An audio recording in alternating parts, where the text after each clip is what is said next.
ಹೇಳಿಕೆಗಳನ್ನು ಗಮನಿಸಿ. ಮಹಾವೀರನು ಜೈನ ಧರ್ಮದ ಮೊದಲ ತೀರ್ಥಂಕರ. ಮಹಾವೀರ ವೈಶಾಲಿಯ ಕುಂಡಲ ಒಂದು ಗ್ರಾಮದಲ್ಲಿ ಜನಿಸ್ತಾನೆ. ಮಹಾವೀರನ ತಂದೆ ಶುದ್ಧೋಧನ, ತಾಯಿ ಮಾಯಾ ದೇವಿ. ಈತ 77ನೇ ವಯಸ್ಸಿನಲ್ಲಿ ಬಿಹಾರದ ಪಾವಪುರಿ ಎಂಬಲ್ಲಿ ಈತ ನಿರ್ವಾಣವನ್ನು ಹೊಂತಾನೆ, ಅಂದ್ರೆ ಮರಣವನ್ನು ಹೊಂದಿದ ಅಂತಕ್ಕಂಥದ್ದು. ಇಲ್ಲಿ ಹೇಳಿಕೆಗಳು ಎಷ್ಟು ಸರಿವೆ? ಒಂದು ಹೇಳಿಕೆ ಸರಿ ಇದೆ, ಎರಡು ಹೇಳಿಕೆ, ಮೂರು ಹೇಳಿಕೆ, ನಾಲ್ಕು ಹೇಳಿಕೆ ಸರಿ. ಇದರಲ್ಲಿ ಸರಿಯಾದ ಉತ್ತರ ಎರಡು ಹೇಳಿಕೆಗಳು ಮಾತ್ರ ಸರಿಯಾಗಿದೆ. ಇಂಟ್ರೆಸ್ಟಿಂಗ್ ಪ್ರಶ್ನೆ, ಗಮನಿಸಿ. ಸರಿಯಾದಂತಹ ಆಯ್ಕೆ ಯಾವುದಿಲ್ಲ ಅಂತ ನೀವು ನಿಜವಾಗ್ಲೂ ಫ್ಯೂಸ್ ಮಾಡಿ ಕಂಡಿಡಿ. ಎಸ್, ನಾನು ಹೇಳ್ತೀನಿ ಇದಕ್ಕೆ ಕೇವಲ ಒಂದು ಹೇಳಿಕೆ ಸರಿಯಾಗಿದೆ, ಒಂದೇ ಒಂದು. ಐ ಥಿಂಕ್ ಇದನ್ನು ಕಮೆಂಟ್ ಮಾಡಿದ್ರೆ ಬೇಡ, ನಾನೇ ಮಾಡ್ತೀನಿ, ಎಕ್ಸ್ಪ್ಲೇನ್ ಕೊಡ್ತೀನಿ. ಋಷಭನಾಥ ಜೈನ ಧರ್ಮದ 23ನೇ ತೀರ್ಥಂಕರ. ಇದು ತಪ್ಪು. ಋಷಭನಾಥ ಈತ ಮೊದಲ ತೀರ್ಥಂಕರ. ಹಾಗೆ 23ನೇ ತೀರ್ಥಂಕರ ಯಾರು? ಪಾರ್ಶ್ವನಾಥ. ಯಾರು? ಪಾರ್ಶ್ವನಾಥ ಏನಿರಲ್ಲ, ಈತ ಪಾರ್ಶ್ವನಾಥ 23ನೇ ತೀರ್ಥಂಕರ ಆಗ್ತಾನೆ. ಜಿನ ಅಂದ್ರೆ ಮೋಹನಗಿದ್ದವರು. Yes, exactly right. ದಿಗಂಬರ ಪಂಥದವರು ಬಿಳಿಯ ವಸ್ತ್ರವನ್ನು ಧರಿಸ್ತಾರ? ನೋ, ದಿಗಂಬರ ಪಂಥದವರು ಬಟ್ಟೆನೇ ಧರಿಸಲ್ಲ. ಇವರು ಬಿಳಿಯ ವಸ್ತ್ರವನ್ನು ಧರಿಸವರು ಶ್ವೇತಾಂಬರರು. ಯಾರು? ಶ್ವೇತಾಂಬರರು. ಹಾಗಾಗಿ ಇದು ಕೂಡ ತಪ್ಪಿಗೆ ಆಗುತ್ತೆ. ತ್ರಿಪಿಟಕಗಳಲ್ಲಿ ಮಹಾವೀರನ ಬೋಧನೆಗಳಲ್ಲ, ಬುದ್ಧನ ಬೋಧನೆಗಳು ಅಲ್ಲ, ಬುದ್ಧನ ಬೋಧನೆಗಳನ್ನು ಸಂಗ್ರಹಿಸಲಾಗಿದೆ. ಸ್ವಲ್ಪ ಕನ್ಫ್ಯೂಸ್ ಆಗಬಾರ್ದು. ಹಾಗಾಗಿ ಈ ಮೂರು ಹೇಳಿಕೆಗಳು ತಪ್ಪಾದ್ರೆ ಇದು ಒಂದೇ ಹೇಳಿಕೆ ಸರಿಯಾಗಿರ್ತಕ್ಕಂಥದ್ದು. ಇವು ತಪ್ಪು. ಬಾಲ್ಯದ ಹೆಂಡತಿಯ ಹೆಸರು ಯಶೋಧರ, ಮಗ ರಾಹುಲ. ನೋಡಿ, ಕನ್ಫ್ಯೂಸ್ ಆಗಬೇಡಿ. ಮಹಾವೀರನ ಹೆಂಡತಿಯ ಹೆಸರು, ಮಹಾವೀರನ ಒಂದು ಹೆಂಡತಿಯ ಹೆಸರು ಏನಂದ್ರೆ ಯಶೋಧ ಅಂತ ಅಷ್ಟೇ. ಯಶೋಧ. ಈತನ ಹೆಂಡತಿಯ ಹೆಸರು ಯಶೋಧರ. ಇದನ್ನ ಹೆಂಗ್ ನೆನ್ಪಿಟ್ಕೋಬೇಕು ಅಂದ್ರೆ, ಮಹಾವೀರ ಇಲ್ಲಿ ಕೊನೆಯಲ್ಲಿ ರಾ ಆಯ್ತಲ್ಲ, ಅದಕ್ಕೆ ಈತ ಹೆಂಡತಿಗೆ ರಾ ಇಟ್ಟಿಲ್ಲ. ಈ ಗೌತಮ ಬುದ್ಧನಲ್ಲ, ಕೊನೆಯಲ್ಲಿ ಏನೋ ಬುದ್ಧ ರಾ ಇಲ್ಲ, ಹಾಗಾಗಿ ಈತ ಹೆಂಡತಿಗೆ ರಾ ಇಟ್ಕೊಂಡಾನೆ. ಸೊ ಮಹಾವೀರ ರಾ ಇರೋದ್ರಿಂದ ತನ್ನ ಹೆಂಡತಿಗೆ ಹೆಸರು ಇಟ್ಕೊಂಡಿಲ್ಲ, ರಾನ ಕೊನೆಯಲ್ಲಿ ಅಂತ ನೆನ್ಪಿಟ್ಕೊಂಡು ಟ್ರಿಕ್ಸ್ ಒಂದಷ್ಟೇ. ಯಶೋಧ ಅಂದ್ರೆ ಮಹಾವೀರನ ಹೆಂಡತಿ, ಯಶೋಧರ ಅಂದ್ರೆ ಗೌತಮ ಬುದ್ಧನ ಹೆಂಡತಿ. ಮುಂದಿನ ಪ್ರಶ್ನೆ ಮತ್ತು ಹೇಳಿಕೆ ಗಮನಿಸಿ. ಮಹಾವೀರನು 30ನೇ ವಯಸ್ಸಿನಲ್ಲಿ ಸತ್ಯಾನ್ವೇಷಣೆ ಹುಡುಕಾಟದಲ್ಲಿ ಕೊಡ್ತಾನೆ. ಎರಡನೇದು ಒಂದೇನಾಯ್ತು. ಎರಡನೇದು, ಈತನು 42ನೇ ವಯಸ್ಸಿನಲ್ಲಿ ಕೈವಲ್ಯ ಜ್ಞಾನವನ್ನು ಪಡೆದ. ಜಿನ ಎಂದರೆ ಎಲ್ಲವನ್ನು ನಿಗ್ರಹಿಸಿದವನು, ಜಯಿಸಿದವನು ಎಂದರ್ಥ. ಮಹಾವೀರ ಸಾರನಾಥದ ಜಿಂಕೆವನದಲ್ಲಿ ತನ್ನ ಮೊಟ್ಟ ಮೊದಲ ಬೋಧನೆಯನ್ನು ಮಾಡಿದ. ಸೊ ಎಷ್ಟು ಹೇಳಿಕೆಗಳು ಸರಿಯಾಗಿವೆ ಅಂತಕ್ಕಂಥದ್ದು ಪ್ರಶ್ನೆ, ಇಂಪಾರ್ಟೆಂಟ್ ಪ್ರಶ್ನೆ. ಎಸ್, ಎಕ್ಸಾಕ್ಟ್ಲಿ ಕೇವಲ 3 ಹೇಳಿಕೆಗಳು ಸರಿಯಾಗಿವೆ. ನಮಸ್ಕಾರ ವೀಕ್ಷಕರೇ, ಸಾಕಾರ ಕಲಿಕೆ ಯೂಟ್ಯೂಬ್ ಚಾನಲ್ನ ಮತ್ತೊಂದು ವಿಡಿಯೋ ತರಗತಿಗೆ ನಿಮಗೆ ಪ್ರೀತಿಯ ಸ್ವಾಗತ. ನಾನು ರಾಜು ಕೊರ್ಲಹಳ್ಳಿ.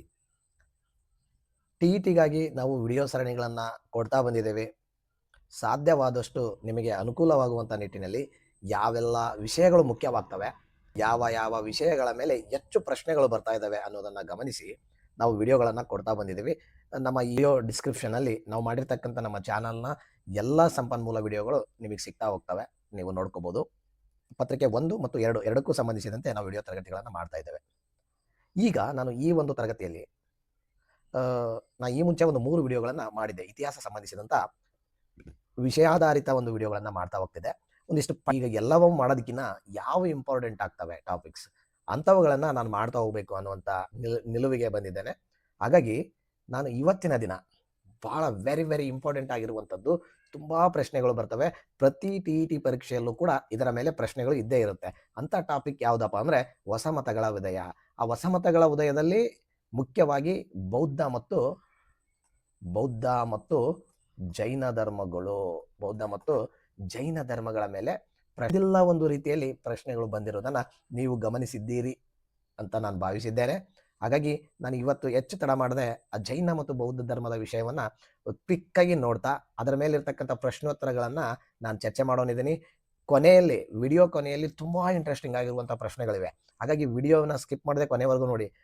ಆ ಪ್ರಶ್ನೆಗಳು ನಿಮಗೆ ಹೇಗೆ ಅನಿಸಿದ್ವು ಅಂತಕ್ಕಂಥದ್ದನ್ನು ಕಡ್ಡಾಯವಾಗಿ ನನಗೆ ಕಮೆಂಟ್ ಮಾಡಿ ತಿಳಿಸ್ಬೇಕಾಗ್ತದೆ. ಓಕೆ, ನಾನು ವಿಡಿಯೋನ ಸ್ಟಾರ್ಟ್ ಮಾಡ್ತಾ ಇದ್ದೀನಿ, ಬನ್ನಿ. ಓಕೆ, ಹೊಸ ಧರ್ಮಗಳ ಉದಯ ಅಥವಾ ಹೊಸ ಮತಗಳ ಉದಯ ಅಂತ ನಾವು ಕರಿತಾ ಹೋಗ್ತೀವಿ. ಇಲ್ಲಿ ನಾವು ಮುಖ್ಯವಾಗಿ ಜೈನ ಮತ್ತು ಬೌದ್ಧ ಧರ್ಮ, ಎರಡು ಧರ್ಮಗಳನ್ನ ಈ ಒಂದು ಕಾಲಾವಧಿಯಲ್ಲಿ ನೋಡ್ತಾ ಹೋಗ್ತೇವೆ. ಎರಡೂ ಕೂಡ ಸಮಕಾಲೀನ ಧರ್ಮಗಳಿವೆ, ಎರಡು ಗೊತ್ತಿರಲಿ ನಿಮಗೆ. ಓಕೆ, ಹಾಗೆ ಇನ್ನೊಂದು ಮಾಹಿತಿ ಏನು ಅಂತಂದ್ರೆ, ಯಾರೆಲ್ಲ ನಮ್ಮ ಚಾನಲನ್ನು ನೋಡ್ತಾ ಇದ್ದೀರಿ, ನೀವು ಸಬ್ಸ್ಕ್ರೈಬ್ ಆಗ್ತಾ ಇಲ್ಲ. ಸೊ ಸಬ್ಸ್ಕ್ರೈಬ್ ಮಾಡಿ ಬೆಲ್ ಐಕನನ್ನು ಒತ್ತಿ ನೋಟಿಫೈ ಆಗಿರಿ ಮತ್ತು ವಿಡಿಯೋಕ್ಕೆ ಲೈಕ್ ಮಾಡೋದನ್ನು ಮರಿಬೇಡಿ. ಹೆಚ್ಚು ವಿಡಿಯೋಗಳಿಗಾಗಿ ನೀವು ಸಬ್ಸ್ಕ್ರೈಬ್ ಇರೋದು ತುಂಬ ಉತ್ತಮ ಆಗ್ತದೆ, ಇರಲಿ. ಓಕೆ, ಆ ಎರಡೂ ಧರ್ಮಗಳ ಒಂದು ಸ್ವಲ್ಪ ಹಿನ್ನೆಲೆಯನ್ನು ಕ್ವಿಕ್ಕಾಗಿ ನೋಡ್ತಾ ಬರ್ತೀನಿ ನಾನು. ಜೈನ ಮತ್ತು ಬೌದ್ಧ ಧರ್ಮಗಳು ಸಾಮಾನ್ಯ ಶಕ ಪೂರ್ವ 6ನೇ ಶತಮಾನದಲ್ಲಿ ಈ ಗಂಗಾ ನದಿ ಬಯಲಿನಲ್ಲಿ ಎರಡು ಹೊಸ ಧರ್ಮಗಳು ಉದಯಿಸ್ತವೆ. ಅವೇ ಈ ಎರಡು ಜೈನ ಮತ್ತು ಬೌದ್ಧ ಧರ್ಮಗಳು. ಗಂಗಾ ನದಿ ಬಯಲಿನ ದಡದಲ್ಲಿ ಹುಟ್ಟಿರ್ತಕ್ಕಂಥವು ಎರಡು ಇವು. ಶಾಂತಿ, ಅಹಿಂಸೆ, ಸಹಿಷ್ಣುತೆ ಮುಂತಾದ ಮಾನವೀಯ ಮೌಲ್ಯಗಳು ಈ ಧರ್ಮ ಪ್ರತಿಪಾದಿಸ್ತಾ ಇತ್ತು ಅಂತಕ್ಕಂಥದ್ದು ನೀವು ಗಮನಿಸಬೇಕು. ಎಸ್, ಅದಕ್ಕಾಗಿಯೇ ಈ ಧರ್ಮ ಅತಿ ಹೆಚ್ಚು ಪ್ರಚುರ ಪಡೆದಿದ್ದು ಆಗಿನ ಒಂದು ದಿನಮಾನಗಳಲ್ಲಿ. ಏನು ಈ ಬೌದ್ಧ ಮತ್ತು ಜೈನ ಧರ್ಮಗಳು ಉದಯ ಆಗಕ್ಕಿಂತ ಪೂರ್ವದಲ್ಲಿ ಈ ಧರ್ಮಗಳ ಒಂದು ಈ ಕಾಲಘಟ್ಟಕ್ಕೆ ಏನಾಗಿತ್ತಂದ್ರೆ, ಇಲ್ಲಿ ಸಾಮಾಜಿಕವಾಗಿ ಮತ್ತು ಧಾರ್ಮಿಕವಾಗಿ ಬಹಳ ಹಿಂಸೆಯನ್ನ ಜನರು ಅನುಭವಿಸ್ತಾ ಇದ್ರು ಆವಾಗ. ಎಲ್ಲ ಒಂದ್ ಕಡೆ ಅದು ಪುಸ್ತಕದಲ್ಲಿ ತುಂಬಾ ಆಳವಾಗಿತ್ತು. ನಾನು ಆ ಮಟ್ಟಕ್ಕೆಲ್ಲ ಡಿಸ್ಕಸ್ ಮಾಡಕ್ ಹೋಗಲ್ಲ ಈಗ. ಯಾವ ರೀತಿಯಾಗಿ ಎಲ್ಲ ಅದಕ್ಕೆ ಕಾರಣಗಳು ಆದವು ಉಟ್ಕೊಳ್ಳೋಕ್ಕೆ ಅಂತ. ಯಾಕಂದ್ರೆ ಅದು ತುಂಬಾ ದೂರ ಹೋಗುತ್ತೆ. ಅಷ್ಟೆಲ್ಲ ಚರ್ಚೆ ನಮಗೆ ಬೇಕಾಗಿಲ್ಲ ಇಲ್ಲಿ ಟಿ.ಇ.ಟಿಗಾಗಿ. ಆ ಒಂದು ಸಂದರ್ಭದಲ್ಲಿ ರಾಜಕೀಯ ಒಂದು ಧಾರ್ಮಿಕ ಆಚರಣೆಗಳು ತುಂಬಾ ಕ್ಲಿಷ್ಟಕರವಾಗಿದ್ವು. ಜನಸಾಮಾನ್ಯರಿಗೆ ಅವು ಕಷ್ಟವಾಗ್ತಿತ್ತು. ಹಾಗಾಗಿ ಜನರು ಎಲ್ಲೋ ಒಂದ್ ಕಡೆ ಹೊಸ ಧರ್ಮದ ಕಡೆ ಮುಖ ಮಾಡಿ ನೋಡ್ತಾ ಇದ್ರು ಆಶಾಗಣ್ಣಿನಿಂದ. ಅಂತ ಸಂದರ್ಭದಲ್ಲಿ ಈ ಬೆಳಕಿಗೆ ಬಂದ್ವಲ್ಲ ಈ ಧರ್ಮ, ಅದಕ್ಕೆ ಜನರನ್ನ ಹೆಚ್ಚು ಆಕರ್ಷಿಸ್ತಾ ಹೋದವು ಇವು. ಸೊ ಹೀಗಾಗಿ ಈ ಚರಿತ್ರೆಗಳಿಗೆ ಕಾರಣವಿಲ್ಲದೆ ಯಾವುದೇ ಹೊಸ ಬೆಳವಣಿಗೆ ಆಗೋದಿಲ್ಲ ಅಂತಕ್ಕಂಥದ್ದು ನಿಮಗೆ ಗಮನ ಇರಲಿ. ಅಲ್ಲಿ ಕಾರಣ ಇದ್ದಕ್ಕಾಗಿನೇ ಆ ಹೊಸ ಧರ್ಮಗಳು ಉದಯಕ್ಕೆ ಕಾರಣ ಆಯಿತು. ಓಕೆ, ಇಲ್ಲಿ ನಾನು ಬಹಳ ಕ್ವಿಕ್ ಆಗಿ ಪ್ರಮುಖ ಕಾರಣಗಳನ್ನ ಹೇಳಿದ್ದೇನೆ. ಇವು ನೆನಪಿರಲಿ, ಹೇಳಿಕೆ ರೂಪದಲ್ಲಿ ಪ್ರಶ್ನೆ ಬರ್ತಾವಲ್ಲ, ಅಲ್ಲಿ ವೆರಿ ವೆರಿ ಇಂಪಾರ್ಟೆಂಟ್ ಆಗಿರ್ತಕ್ಕಂಥ ಕಾರಣಗಳಿವು. ಆ ಒಂದು ಕಾಲದ ಮಾನದಲ್ಲಿ ವರ್ಣಾಶ್ರಮ ಶೂದ್ರ ಸಮುದಾಯಗಳ ಬದುಕ ದುರಸ್ಥಗೊಳಿಸಿತ್ತು. ಏನು ಸ್ತರಗಳಿದ್ವು, ಬ್ರಾಹ್ಮಣ, ಕ್ಷತ್ರಿಯ, ಶೂದ್ರ, ವೈಶ್ಯ ಅಂತ. ಆ ಒಂದು ಕೆಳ ಸಮುದಾಯದ ಜನರು ಬಹಳ ಬದುಕು ದುರಸ್ಥಿತಿಯಲ್ಲಿತ್ತು. ಶೂದ್ರರು ಕೃಷಿ ಆಳುಗಳಾಗಿದ್ರು, ಮನೆ ಆಳುಗಳಾಗಿ ಕುಶಲ ಕಸುಬುದಾರಗಳಾಗಿಯೇ ಮೀಸಲಿದ್ರು. ಅವರು ಉನ್ನತ ಸ್ಥಾನಕ್ಕೆ ಬರುವಂತ ಅವಕಾಶಗಳೇ ಇರಲಿಲ್ಲ, ಬೇಸತ್ತು ಹೋಗಿದ್ರು ಅವರು. ಹಾಗೆ ಸ್ತ್ರೀಯರು ಮತ್ತು ಶೂದ್ರರು ಅಶುದ್ಧರು ಅನ್ನುವಂಥ ಪರಿಕಲ್ಪನೆ ಅವರಲ್ಲಿತ್ತು, ಮೇಲ್ವರ್ಗದವರಲ್ಲಿ. ಹಾಗೆ ಕೃಷಿ ಆಧಾರಿತ ಮತ್ತು ಅರ್ಥವ್ಯವಸ್ಥೆಯ ಬದಲಾವಣೆಗಳನ್ನ ಇಲ್ಲಿ ಕಾಣ್ತಾ ಹೋಗ್ತದ ಈ ಒಂದು ಕಾಲಮಾನ. ಹೊಸ ನಗರಗಳು ಬೆಳೆಯತೊಡಗಿದ್ವು. ಆ ನಗರಗಳು ಬೆಳೆದಂತೆಲ್ಲ ವ್ಯಾಪಾರಿಗಳು ಪ್ರಾಮುಖ್ಯತೆಯನ್ನು ಪಡ್ಕೊಂಡ್ರು. ಈ ಗಂಗಾ ನದಿ ಬಯಲಲ್ಲಿ ಮಹಾಜನಪದಗಳು ರಾಜಶಾಹಿ ಪ್ರಭುತ್ವಗಳಾಗಿ ರೂಪುಗೊಳ್ತಾ ಹೋದವು. ಕುಲ ಕಸುಬುದಾರರು ಮತ್ತು ವ್ಯಾಪಾರಿಗಳು ಹೊಸದಾಗಿ ರೂಪುಗೊಳ್ಳತೊಡಗಿದ ರಾಜಮನೆತನಗಳು ಎಲ್ಲರೂ ಕೂಡ ಹೊಸದಾಗಿ ಹುಟ್ಟಿಕೊಂಡಿದ್ದ ಈ ಜೈನ ಮತ್ತು ಬೌದ್ಧ ಧರ್ಮಗಳಿಗೆ ಬೇಕಾದ ಬಲವನ್ನ ತುಂಬುತ್ತಾ ಹೋದ್ರು. ಹಾಗಾಗಿ ಅವು ಹೆಚ್ಚು ಪ್ರಚುರವನ್ನ ಪಡ್ತಾ ಹೋದವು. ಎರಡು ಧರ್ಮಗಳು ಮನುಷ್ಯನ ಸಮಸ್ಯೆಗಳಿಗೆ ಆಸೆಯೇ ಮೂಲ ಕಾರಣ ಅಂತೇಳಿ ಇವು ಘೋಷಿಸ್ತಾ ಹೋಗ್ತವೆ. ಸಂಪತ್ತಿನ ಸಂಗ್ರಹಣೆ, ಭೋಗ, ಜೀವನ ಶೈಲಿ ಇವುಗಳನ್ನ ತಿರಸ್ಕರಿಸಿ ಸರಳವಾಗಿರ್ತಕ್ಕಂಥ ಮತ್ತು ಶುದ್ಧವಾಗಿರ್ತಕ್ಕಂಥ ಜೀವನವನ್ನ ಯಾರು ನಡೆಸ್ತಾರೆ ಅವರು ಸಂತೋಷವಾಗಿರ್ಬೋದು ಅಂತಕ್ಕಂಥದ್ದನ್ನ ಎತ್ತಿ ಹಿಡಿತವೆ. ಆಗಿನ ಒಂದು ಕಾಲಮಾನದಲ್ಲಿ ಸಂಸ್ಕೃತ ಅಂತಕ್ಕಂಥದ್ದು ಬಹಳ ಕಷ್ಟಕರವಾಗಿರ್ತಕ್ಕಂಥದ್ದು. ಅದು ಜನಸಾಮಾನ್ಯರಿಗೆ ಅರ್ಥವಾಗದೇ ಇರತಕ್ಕಂಥ ಭಾಷೆಯಾಗಿತ್ತು. ಹಾಗಾಗಿ ಆ ಭಾಷೆಯನ್ನ ಬಿಟ್ಟು ಈ ಧರ್ಮ ಏನ್ ಮಾಡಿದ್ವು, ಪಾಲಿ ಮತ್ತು ಪ್ರಾಕೃತ ಭಾಷೆಯಲ್ಲಿ, ಪಾಲಿ ಮತ್ತು ಪ್ರಾಕೃತ ಭಾಷೆಗಳಲ್ಲಿ ತಮ್ಮ ತತ್ವಗಳನ್ನ ಬೋಧಿಸಿದ್ರಿಂದಾಗಿ ಅವು ಹೆಚ್ಚು ಹೆಚ್ಚು ಜನರಿಗೆ ತಲುಪೋದಕ್ಕೆ ಶುರುವಾದವು. ಅವುಗಳನ್ನ ಅರ್ಥೈಸ್ಕೊಂಡ್ರು ಜನ, ಹಾಗಾಗಿ ಅವು ಕಡೆಗೆ ಮುಖ ಮಾಡಿದ್ರು. ಜೈನ ಮತ್ತು ಬೌದ್ಧ ಧರ್ಮಗಳನ್ನು ಶ್ರಮಣ ಪರಂಪರೆ ಅಂತೇಳಿನೂ ಕೂಡ ಕರೀತಾರೆ. ಇದು ಪ್ರಶ್ನೆ ಬರುವಂತ ಸಾಧ್ಯತೆ ಇದೆ. ಶ್ರಮಣ ಪರಂಪರೆಗಳು ಅಂತ ಯಾವ ಧರ್ಮ ಕರೀತಾರೆ ಅಂದ್ರೆ ಜೈನ ಮತ್ತು ಬೌದ್ಧ ಧರ್ಮವನ್ನ ಕರಿತಾ ಹೋಗ್ತಾರೆ. ಸೊ ಇಷ್ಟೆಲ್ಲಾ ಕಾರಣಗಳು ಇಲ್ಲಿ ಇದ್ವು ಅವುಗಳು ಉದಯ ಆಗಕ್ಕೆ. ಇನ್ನೂ ಇದಾವೆ ಹೆಚ್ಚಿಗೆ ಕಾರಣಗಳು, ಅವುಗಳನ್ನ ಬೇಡ ಈಗ ಡಿಸ್ಕಸ್ ಮಾಡೋದು. ಇಷ್ಟು ಮೇನ್ ಆಗಿ ನೆನ್ಪಿಟ್ಕೊಳ್ಳಿ. ಮೊದಲಿಗೆ ನಾವು ಜೈನ ಧರ್ಮವನ್ನ ನೋಡ್ತಾ ಹೋಗೋಣ. ಈಗ ಅತ್ಯಂತ ಪುರಾತನ ಧರ್ಮಗಳಲ್ಲಿ ಈ ಜೈನ ಧರ್ಮ ಒಂದಾಗ್ತದೆ. ನಮಗೆ ಗೊತ್ತಿದೆ ಜೈನ ಧರ್ಮದಲ್ಲಿ 24 ತೀರ್ಥಾಂಕರರು ಅನ್ನುವಂಥದ್ದು ಈಗಾಗಲೇ ನಾವು ಕಲ್ತಿದ್ದೇವೆ. 24 ತೀರ್ಥಾಂಕರರಲ್ಲಿ ಆದಿನಾಥ ಅಥವಾ ಋಷಭನಾಥ ಏನಿದಲ್ಲ, ಈತ ಮೊದಲನೆಯ ತೀರ್ಥಾಂಕರ ಆಗ್ತಾನೆ. ನೆನಪಿರ್ಲಿ, ಋಷಭನಾಥ ಅಂತನಾದ್ರೂ ಕರಿಬಹುದು, ಆದಿನಾಥ ಅಂತನಾದ್ರೂ ಇರ್ಬೋದು. ಆದಿನಾಥ. ಸೊ ಈತ ಮೊದಲನೇ ತೀರ್ಥಾಂಕರ ಆದ್ರೆ ಪಾರ್ಶ್ವನಾಥ ಎಂಬಂತ ತೀರ್ಥಾಂಕರ ಬರ್ತಾನೆ. ಆತ 23ನೇ ತೀರ್ಥಾಂಕರನಾಗಿರ್ತಾನೆ ಪಾರ್ಶ್ವನಾಥ. ಗಮನ ಇರಲಿ, ಮೊದಲು ಆದಿನಾಥ ಅಥವಾ ಋಷಭನಾಥ 1ನೇ ತೀರ್ಥಾಂಕರ, ಪಾರ್ಶ್ವನಾಥ 23ನೇ ತೀರ್ಥಾಂಕರ. ಅದಾದ್ಮೇಲೆ ಏನು ಮಹಾವೀರ ಅಂತ ನಾವು ಪರಿಗಣಿಸ್ತೀವಿ, ಈತ 24ನೇ ತೀರ್ಥಾಂಕರನಾಗಿ ಬರ್ತಾನೆ.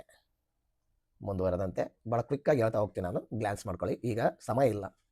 ಪಾರ್ಶ್ವನಾಥನ ಬಗ್ಗೆ ನೋಡೋಣ. ಒಂದನೇದಾಗಿ ಈತನು ಅಶ್ವಸೇನನ ಮಗನಾಗಿ ಜನಿಸಿದಂತೆ ಹೇಳಿಕೆ ರೂಪದಲ್ಲಿ ಬರ್ತವೆ, ನೆನಪಿರಲಿ. ಈತನ ತಂದೆ ಅಶ್ವಸೇನ.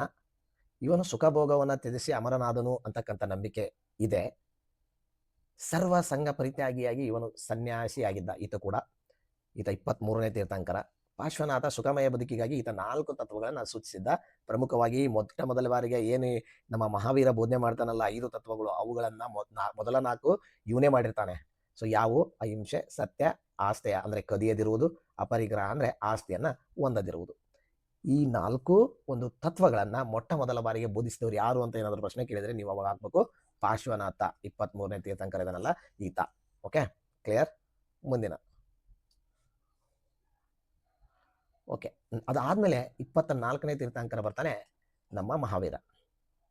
ಇಲ್ಲಿ ವರ್ಧಮಾನ ಮಹಾವೀರ ಅಂತ ಏನ್ ಕರಿತೀವಲ್ಲ, ಈತ ಈ ಗಣರಾಜ್ಯಗಳಲ್ಲಿ ಒಂದಾದ ವೈಶಾಲಿ ಅಂತ ಇತ್ತಲ್ಲ, ಆ ಕುಂಡಲ ಗ್ರಾಮದಲ್ಲಿ ಜನಿಸ್ತಾನೆ. ವೈಶಾಲಿಯ ಒಂದು ಗಣರಾಜ್ಯ ಕುಂಡಲ ಗ್ರಾಮದಲ್ಲಿ. ತಂದೆ ಸಿದ್ಧಾರ್ಥನಾಗಿರ್ತಾನೆ. ಈತ ಕ್ಷಾತ್ರಿಯ ಎಂಬಂತ ಒಂದು ಬುಡಕಟ್ಟಿನ ರಾಜನಾಗಿದ್ದ. ಕ್ಷಾತ್ರಿಯ ಅಥವಾ ಜ್ಞಾತ್ರಿಯ ಒಂದು ಬುಡಕಟ್ಟಿನ ಕ್ಷಾತ್ರಿಯ. ಇದು ತಾಯಿ ತ್ರಿಶೂಲಾದೇವಿ ಆಗಿದ್ಲು. ಈಕೆ ಕೂಡ ಪ್ರಬಲವಾಗಿರ್ತಕ್ಕಂಥ ಆಗಿನ ಒಂದು ಗಣರಾಜ್ಯಗಳಲ್ಲಿ ಲಿಚ್ಚವಿಗಳು ಅಂತ ಇದ್ರಲ್ಲ, ಆ ಲಿಚ್ಚವಿಗಳ ಯುವರಾಣಿಯಾಗಿದ್ಲು. ಈಕೆ ಕೂಡ ಬಹಳ ಒಂದು ಪ್ರಬಲ ಗಣರಾಜ್ಯದ ಯುವರಾಣಿನೇ ಆಗಿದ್ಲು. ಯಾರು? ಸಿದ್ಧಾರ್ಥನ ಒಂದು ಹೆಂಡತಿ, ಅಂದ್ರೆ ತ್ರಿಶೂಲಾದೇವಿ, ಅಂದ್ರೆ ಮಹಾವೀರನ ತಾಯಿ. ಈ ಮಹಾವೀರನಿಗೆ 30ನೇ ವಯಸ್ಸಿನಲ್ಲಿ ಸತ್ಯಾನ್ವೇಷಣೆ ಹುಡುಕಾಟದಲ್ಲಿ ತೊಡಗುತ್ತಾನೆ. ಎಲ್ಲವನ್ನ ತ್ಯಜಿಸಿ ಈತ ಸಾಂಸಾರಿಕ ಸುಖ ದುಃಖಗಳೆಲ್ಲವನ್ನ ತ್ಯಜಿಸಿಬಿಡ್ತಾನೆ. ಸತ್ಯಾನ್ವೇಷಣೆಯಲ್ಲಿ ತೊಡಗಿ ಕೊನೆಯಲ್ಲಿ 12 ವರ್ಷಗಳ ನಂತರ, ಅಂದ್ರೆ 42 ವರ್ಷದಲ್ಲಿ ಈತ ಕೈವಲ್ಯ ಜ್ಞಾನ ಪಡಿತಾನೆ. ಇಲ್ಲಿ ಹೇಳ್ತೀನಿ ಮುಂದೆ. 12 ವರ್ಷಗಳ ಕಾಲ ಸತ್ಯಾನ್ವೇಷಣೆ ಹುಡುಕಾಟದಲ್ಲಿ ತಪಸ್ಸು ಮಾಡಿದ ನಂತರ ಇವನು ಉಪವಾಸ ಮಾಡುವ ಮೂಲಕ ಸ್ವಂತ ದೇಹವನ್ನ ದಂಡಿಸಿಕೊಳ್ತಾನೆ. ಕೊನೆಯಲ್ಲಿ ಈತನಿಗೆ 42ನೇ ವಯಸ್ಸಿನಲ್ಲಿ ಕೈವಲ್ಯ ಜ್ಞಾನ, ಅಂದ್ರೆ 12 ವರ್ಷ ತಪಸ್ಸಿನ ಫಲವಾಗಿ ಈ ಕೈವಲ್ಯ ಜ್ಞಾನವನ್ನ ಈತ ಪಡಿತಾ ಹೋಗ್ತಾನೆ. ಕೈವಲ್ಯ ಜ್ಞಾನ ಅಂದ್ರೆ ಏನು ಅಂದ್ರೆ ಇದೇ ನಾವೇನ್ ಹೇಳ್ತೀವಲ್ಲ, ಜ್ಞಾನೋದಯ ಆಗ್ತದೆ. ಬುದ್ಧನಿಗೆ ಅರಳಿ ಮರದ ಕೆಳಗಡೆ ಜ್ಞಾನೋದಯ ಆಯ್ತಲ್ಲ, ಆ ರೀತಿ ಈತನಿಗೂ ಕೂಡ ಜ್ಞಾನೋದಯ ಆಗ್ತದ. ಇವನು ಇಂದ್ರಿಯಗಳನ್ನ ನಿಗ್ರಹಿಸಿ ಸಂಪೂರ್ಣವಾಗಿ ಪಂಚೇಂದ್ರಿಯಗಳನ್ನ ನಿಗ್ರಹ ಮಾಡ್ತಾನೆ. ಸುಖ ದುಃಖಗಳು ಯಾತನೆಗಳ ಮೇಲೆ ನಿಯಂತ್ರಣವನ್ನ ಸಾಧಿಸ್ಕೊಳ್ತಾನೆ. ಇದು ಮಹಾ ಕಷ್ಟದ ಆಗಿರ್ತಕ್ಕಂಥದ್ದು. ಇದು ಈ ಸಾಧನೆಗಾಗಿಯೇ ಈತನನ್ನ ಮಹಾವೀರ ಅಂತೇಳಿ ಕರೀತಾರೆ. ಕರೆಸಿಕೊಂಡು ಜಿನನಾದ. ಜಿನ ಅಂದ್ರೆ ಏನರ್ಥ? ಇಲ್ಲಿದೆ ನೋಡಿ ಕೆಳಗೆ. ಎಲ್ಲವನ್ನ ನಿಗ್ರಹಿಸಿದವನು ಇವನು. ಏನು ಪಂಚೇಂದ್ರಿಯಗಳಿದಾವಲ್ಲ, ಎಲ್ಲಾ ಸುಖ ದುಃಖಗಳು ಎಲ್ಲವನ್ನು ಈತ ನಿಗ್ರಹಣ ತಗೊಳ್ಕೊಂಡಿದ್ದ. ಪಂಚೇಂದ್ರಿಯಗಳ ನಿಗ್ರಹಣವನ್ನು ಗಳಿಸಿದ್ದ. ಹಾಗಾಗಿ ಎಲ್ಲವನ್ನ ನಿಗ್ರಹಿಸಿದವನಿಗೆ ಈತ ಜಿನ ಅಂತ ಕರಿಬಹುದು, ಅಥವಾ ಎಲ್ಲವನ್ನ ಜಯಿಸಿದವನು ಅಂತಾನು ಕರಿತಾ ಹೋಗ್ಬೋದು. ಇನ್ನು ಮುಂದುವರೆದು ಮೋಹವನ್ನು ಗೆದ್ದವನು, ಆತನಿಗೆ ಜಿನ ಅಂತ ಕರೀತಾರೆ ಅಂತಕ್ಕಂಥವು. ಇವು ಎಲ್ಲವೂ ಅರ್ಥ ಒಂದೇ. ಜಿನ ಅಂದ್ರೆ ಎಲ್ಲವನ್ನ ನಿಗ್ರಹಿಸಿದವನು, ಎಲ್ಲವನ್ನ ಜಯಿಸಿದವನು, ಅಥವಾ ಮೋಹವನ್ನ ಗೆದ್ದವನು. ಹೀಗಾಗಿ ಇವನ ಅನುಯಾಯಿಗಳನ್ನ ಜೈನರೆಂದು ಕರಿತಾ ಹೋಗ್ತಾರೆ. ಯಾಕಂದ್ರೆ ಜಿನನಾದ್ನಲ್ಲ, ಆತನ ಅನುಯಾಯಿಗಳೇ ಜೈನರಾಗ್ತಾರೆ. ಮಹಾವೀರ ತನ್ನ ಉಳಿದ 30 ವರ್ಷಗಳ ಬದುಕನ್ನು ಗಂಗಾ ಯಮುನಾ ನದಿಗಳ ಪ್ರದೇಶದ ಜೊತೆಗೆ ತನ್ನ ತಿಳಿವನ್ನ, ಅಂದ್ರೆ ಬೋಧನೆಯನ್ನ ಮಾಡ್ತಾ ಕಳೀತಾ ಹೋಗ್ತಾನೆ. ನಂತರ ಈ ಪಶ್ಚಿಮ ಭಾರತ ಉದ್ದಕ್ಕೂ ಕೂಡ ಈತ ಪ್ರಯಾಣಿಸಿ ತನ್ನ ಬೋಧನೆಯನ್ನ ಮಾಡ್ತಾನೆ. ಅದಾದ ನಂತರ ಕೊನೆಯದಾಗಿ 72ನೇ ವಯಸ್ಸಿನಲ್ಲಿ ಈತ ಬಿಹಾರದ ಪಾವಪುರಿ ಎಂಬಲ್ಲಿ ನಿರ್ವಾಣವನ್ನ ಹೊಂತಾನೆ. ಅಂದ್ರೆ ಈತ ಅಲ್ಲಿ ಮರಣವನ್ನ ಹೊಂತಾನೆ. ನೆನಪಿರ್ಲಿ, ಬಿಹಾರದ ಪಾವಪುರಿ ಯಾರು ಸತ್ತಿದ್ದು? ಮಹಾವೀರ. ಮುಂದುವರೆದಂತೆ ಮಹಾವೀರನು 5 ಪ್ರತಿಜ್ಞೆ, ಅಂದ್ರೆ ಪಂಚಪ್ರತಿಜ್ಞೆಗಳನ್ನ ಬೋಧನೆ ಮಾಡ್ತಾನೆ. ಅದರ ಜೊತೆಗೆ 3 ನಿಯಮಗಳನ್ನು ಕೂಡ ಇವನು ಬೋಧನೆ ಮಾಡ್ತಾನೆ. ಪಂಚಪ್ರತಿಜ್ಞೆಗಳು ಯಾವುವು? ಅಹಿಂಸೆ, ಸತ್ಯ, ಆಸ್ಥೇಯ, ಅಪರಿಗ್ರಹ ಹಾಗೂ 5ನೇದು ಬ್ರಹ್ಮಚಾರಿ. ಈ 4ಗಳನ್ನ ನೀವು ಪಾರ್ಶ್ವನಾಥ ಬೋಧನೆ ಮಾಡಿದ್ ನೋಡಿದ್ರಿ. ಅವುಗಳ ಮುಂದುವರೆದು ಈತು ಕೂಡ ಬೋಧನೆ ಮಾಡ್ತಾನೆ. ಇಲ್ಲಿ ಕನ್ಫ್ಯೂಸ್ ಆಗೋದು ಏನ್ ಗೊತ್ತಾ? ಆಸ್ಥೇಯ ಅಂದ್ರೆ ಕದಿಯದಿರುವುದು. ಆಸ್ತಿ ಅಂದ್ರೆ ಆಸ್ತಿ ಹೊಂದಬಾರ್ದು ಅಂತಕ್ಕಂಥ ಒಂದು ನಮಗೆ ತಿಳುವಳಿಕೆ ಬಂದ್ಬಿಡ್ತೈತೆ ಒಂದೇ ಸರಿ. ಅದು ಸ್ವಲ್ಪ ಉಲ್ಟಾ ಇದೆ ಅನ್ಕೊಂಬಿಟ್ಟಿ ನೋಡಿ. ಇಲ್ಲಿ ಅಪರಿಗ್ರಹ, ಆಕ್ಚುಲಿ ಇದು ಉಲ್ಟಾ ಆಗ್ಬೇಕಾಗಿತ್ತಪ್ಪ. ನನ್ನ ಪ್ರಕಾರ ಅಪರಿಗ್ರಹ ಅಂದ್ರೆ ಕದಿಯದಿರುವುದು ಆಗ್ಬೇಕಾಗಿತ್ತು. ಆಸ್ತಿ ಅಂದ್ರೆ ಆಸ್ತಿಯನ್ನು ಹೊಂದದಿರುವುದಾಗಬೇಕಾಗಿತ್ತು. ಆದ್ರೆ ಅವ ಬೋಧನೆ ಮಾಡುವತ್ನಾಗ ಏನ್ ಮಾಡ್ಬಿಟ್ಟಾನ, ಅದು ಬೇರೆ ಬೇರೆ ಹೆಸರಿಟ್ಬಿಟ್ಟಾನ ಅವಕ್ಕೆ.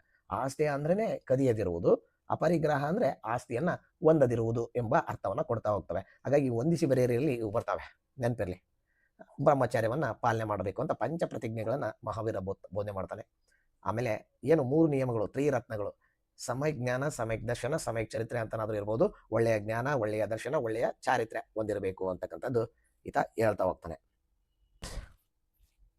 ಓಕೆ, ಜೈನ ಧರ್ಮವು ಪೂರ್ಣವಾಗಿ ದೇವರ ಇರುವಿಕೆಯನ್ನ ನಿರಾಕರಿಸುವುದಿಲ್ಲ, ಆದರೂ ಅದು ನಾಸ್ತಿಕವಾದವನ್ನು ಒಪ್ಪುತ್ತದೆ. ಇದು ಈ ಕಡೆ ಪೂರ್ಣವಾಗಿ ದೇವರ ಇರುವಿಕೆಯನ್ನ ನಿರಾಕರಿಸಲ್ಲ, ಇಲ್ವೇ ಇಲ್ಲ ದೇವರು ಅಂತಾನೂ ಹೇಳಲ್ಲ, ಇದಾನೆ ಅಂತಾನೂ ಕೂಡ ಈ ಧರ್ಮ ಹೇಳ್ತಾ ಹೋಗಲ್ಲ. ಈ ಪ್ರಪಂಚದ ಆಗುವಗಳಲ್ಲಿ ದೇವರ ಪಾತ್ರ ಇದೆ ಎಂಬುದನ್ನ ಇದು ನಿರಾಕರಿಸುತ್ತದೆ. ಇಲ್ಲಿ ಇವರು ಮುಖ್ಯವಾಗಿ ಯಾರು ದೊಡ್ಡವರು ಅಂದ್ರೆ, ಇಲ್ಲಿ ದೇವರಿಂದ ದೊಡ್ಡ ಸ್ಥಾನವನ್ನ ಇವರು ಜಿನ ಏನಿದಾನಲ್ಲ, ಜಿನನಿಗೆ ಕೊಟ್ಟಿದ್ದಾರೆ. ಜಿನ ಅಂದ್ರೆ ಎಲ್ಲವನ್ನ ಜಯಿಸಿದವನು, ಗೆದ್ದವನು, ಅಥವಾ ಮೋಹವನ್ನ ಗೆದ್ದವನು ಏನಿದಾನಲ್ಲ, ಆತ ಇಲ್ಲಿ ಅತಿ ಹೆಚ್ಚು ಪ್ರಾಶಸ್ತ್ಯ ಪಡ್ಕೊಳ್ತಾ ಹೋಗ್ತಾನೆ. ಆತನ ನಂತರ ದೇವರು ಅಂತ ಅವ್ರು ನಂಬಿದ್ದಾರೆ. ನಂತರ ಜೈನ ಧರ್ಮದಲ್ಲೂ ಕೂಡ ಪಂಗಡಗಳಿವೆ. ಶ್ವೇತಾಂಬರ, ದಿಗಂಬರ. ಹೆಸರಲ್ಲೇ ಇದೆ ಶ್ವೇತಾಂಬರ. ಶ್ವೇತ ಅಂದ್ರೆ ಬಿಳಿ, ಅಂದ್ರೆ ಇವರು ಬಿಳಿಯ ಉಡುಪುಗಳನ್ನ ಧರಿಸ್ತಾರೆ. ಯಾರು ಬಿಳಿಯ ಉಡುಪುಗಳನ್ನ ಧರಿಸ್ತಾರೆ ಅವರು ಶ್ವೇತಾಂಬರರು. ಇವರ ಈ ಬಟ್ಟೆ ಹಾಕೊಳ್ಳಿಲ್ಲದಕ್ಕೆ ತಾನೇ ನಾವು ದಿಗಂಬರ ಅನ್ನೋದು. ಹಾಗಾಗಿ ಯಾರು ಬಟ್ಟೆ ಹಾಕೊಳ್ಳಲ್ಲ, ಯಾರು ಮಹಾವೀರನ ಅನುಯಾಯಿಗಳು, ಅವರನ್ನ ನಾವು ದಿಗಂಬರ ಪಂಗಡದವರು ಅಂತ ಗುರುತಿಸ್ತೀವಿ. ಯಾರು ಶ್ವೇತ ವರ್ಣ ಬಟ್ಟೆ ಹಾಕೊಳ್ತಾರೆ, ಅವಾಗ ಪಾರ್ಶ್ವನಾಥ ಕೂಡ ಬಟ್ಟೆ ಹಾಕೊಂಡಿದ್ದ ಶ್ವೇತವಾದ್ದು. ಹಾಗಾಗಿ ಆತನ ಅನುಯಾಯಿಗಳು ಶ್ವೇತ ಬಟ್ಟೆ ಹಾಕೊಂಡ್ರೆ ಅವರು ಶ್ವೇತಾಂಬರ ಪಂಗಡದವರು. ಇಷ್ಟೇ ಸಾಕು, ಸಿಂಪಲ್. ಇದು ಜಿಪಿಟಿಯಲ್ಲಿ ಇದನ್ನ ವಿವರಣೆ ಮಾಡೋದಕ್ಕೂ ಕೂಡ 2 ಪಂಗಡಗಳನ್ನ ವಿವರಿಸಿ ಅಂದ್ರೂ ಕೂಡ ಬರ್ತದೆ. ನಂತರ ಜೈನರ 12 ಅಂಗಗಳು ಅಂತ ಇದ್ದಾವೆ. ಇವುಗಳಲ್ಲಿ ಮೊದಲ ಜೈನ ಮಹಾ ಮಹಾಸಮಾವೇಶದ ನಂತರ ಮಹಾವೀರನು ವಿಚಾರಧಾರೆಗಳನ್ನು ಸಂಗ್ರಹಿಸಲಾಗ್ತದೆ. ಇವುಗಳು ಪ್ರಾಕೃತ ಭಾಷೆಯಲ್ಲಿ ಕಂಡು ಬರ್ತವೆ. ಬಹಳ ಹಿಂದೆ ಒಂದು ಜನರ ಗುಂಪು ಬಿಹಾರದಲ್ಲಿ ಒಂದು ಕ್ಷಾಮ ಉಂಟಾಗ್ತದೆ. ಅದಕ್ಕಾಗಿ ದಕ್ಷಿಣಕ್ಕೆ ಬಂದು ಶ್ರವಣ ಬೆಳಗೊಳದಲ್ಲಿ ನೆಲೆಸಿತಂತೆ. ಹಾಗಾಗಿಯೇ ಈ ದಕ್ಷಿಣ ಭಾರತದಲ್ಲಿ ಕೂಡ ಜೈನ ಧರ್ಮ ಪ್ರಚಾರ ಆಯಿತು ಅಂತಕ್ಕಂಥ ಒಂದು ಐತಿಹ್ಯ ನಮಗೆ ಕಂಡು ಬರ್ತಾ ಇದೆ. ಇದರಿಂದ ಅಪಾರವಾದ ಗ್ರಂಥಗಳು ಕನ್ನಡ, ತಮಿಳು ಮತ್ತು ತಮಿಳು ಭಾಷೆಗಳಲ್ಲಿ ರಚನೆ ಆಗ್ತವೆ. ನಿಮಗೆ ಬಹಳ ಇಂಪಾರ್ಟೆಂಟ್ ಆಗಿರ್ತಕ್ಕಂಥದ್ದು ಒಂದು ಮ್ಯಾಟ್ರ್ ಹೇಳ್ತೀನಿ ನಾನು. ಕನ್ನಡದಲ್ಲಿ ಏನು ಆದಿಕವಿಗಳಿದ್ದಾರೆ ಅವರೆಲ್ಲರೂ ಕೂಡ ಜೈನ ಧರ್ಮದವರು ಅಂತಕ್ಕಂಥದ್ದು ವಿಶೇಷ. ಯಾರು ಪಂಪ, ರನ್ನ, ಪೊನ್ನ, ಜನ್ನ ಇವರುಗಳನ್ನ ಆದಿಯಾಗಿ ಎಲ್ಲರೂ ಕೂಡ ಜೈನ ಧರ್ಮದವರು. ಇವರೆಲ್ಲ ಆದಿಕವಿಗಳು. ಇವರು ಪಂಪನ ಆದಿಕವಿ ಅಂತೀವಲ್ಲ, ಇವರೆಲ್ಲ ಪ್ರಾಚೀನ ಕವಿಗಳು. ಸೊ ಹಳೆಗನ್ನಡ ಕವಿಗಳು. ಹಾಗಾಗಿ ಇವರನ್ನ ನಾವು ಜೈನರಂತ ಗುರುತಿಸಿದೀವಲ್ಲ, ಹಾಗಾಗಿ ಜೈನ ಧರ್ಮ ಎಷ್ಟೊಂದು ಪ್ರಾಮುಖ್ಯತೆ ಅವಾಗ ಪಡೆದಿತ್ತು ಅಂತಕ್ಕಂಥದ್ದು ಗೊತ್ತಾಗ್ತದೆ. ಜಾಣ್ರವರೆಲ್ಲ. ಸೊ ಇಷ್ಟು ಸಾಕು ಜೈನ ಧರ್ಮದ ಬಗ್ಗೆ. ನಂತರ ಬೌದ್ಧ ಧರ್ಮವನ್ನು ನೋಡ್ಬಿಡೋಣ ಕ್ವಿಕ್ ಆಗಿ. ಗೊತ್ತೇ ಇದೆ, ಗೌತಮ ಬುದ್ಧ ಅಥವಾ ಸಿದ್ಧಾರ್ಥ ಅಂತ ಏನು ಪ್ರಖ್ಯಾತನಾಗಿದ್ದಾನೆ ಈ ಸಿದ್ಧಾರ್ಥ, ಈತ ಸಾಮಾನ್ಯ ಶಕಪೂರ್ವ 6ನೇ ಶತಮಾನದಲ್ಲೇ ಜನಿಸ್ತಾನೆ. ಯಾಕಂದ್ರೆ ಇವೆಲ್ಲವೂ ಕೂಡ 6ನೇ ಶತಮಾನದಲ್ಲಿ ಇವು ಸುಮಾರು ಅಂತಕ್ಕಂಥದ್ದನ್ನು ನಾವು ಬಳಸಬೇಕಾಗ್ತದೆ. ಇಲ್ಲಿ ಎಕ್ಸಾಕ್ಟ್ಲಿ ಇರ್ತಕ್ಕಂಥ ನಮಗೆ ಡಾಟಾ ಸಿಗ್ತಾ ಹೋಗಲ್ಲ.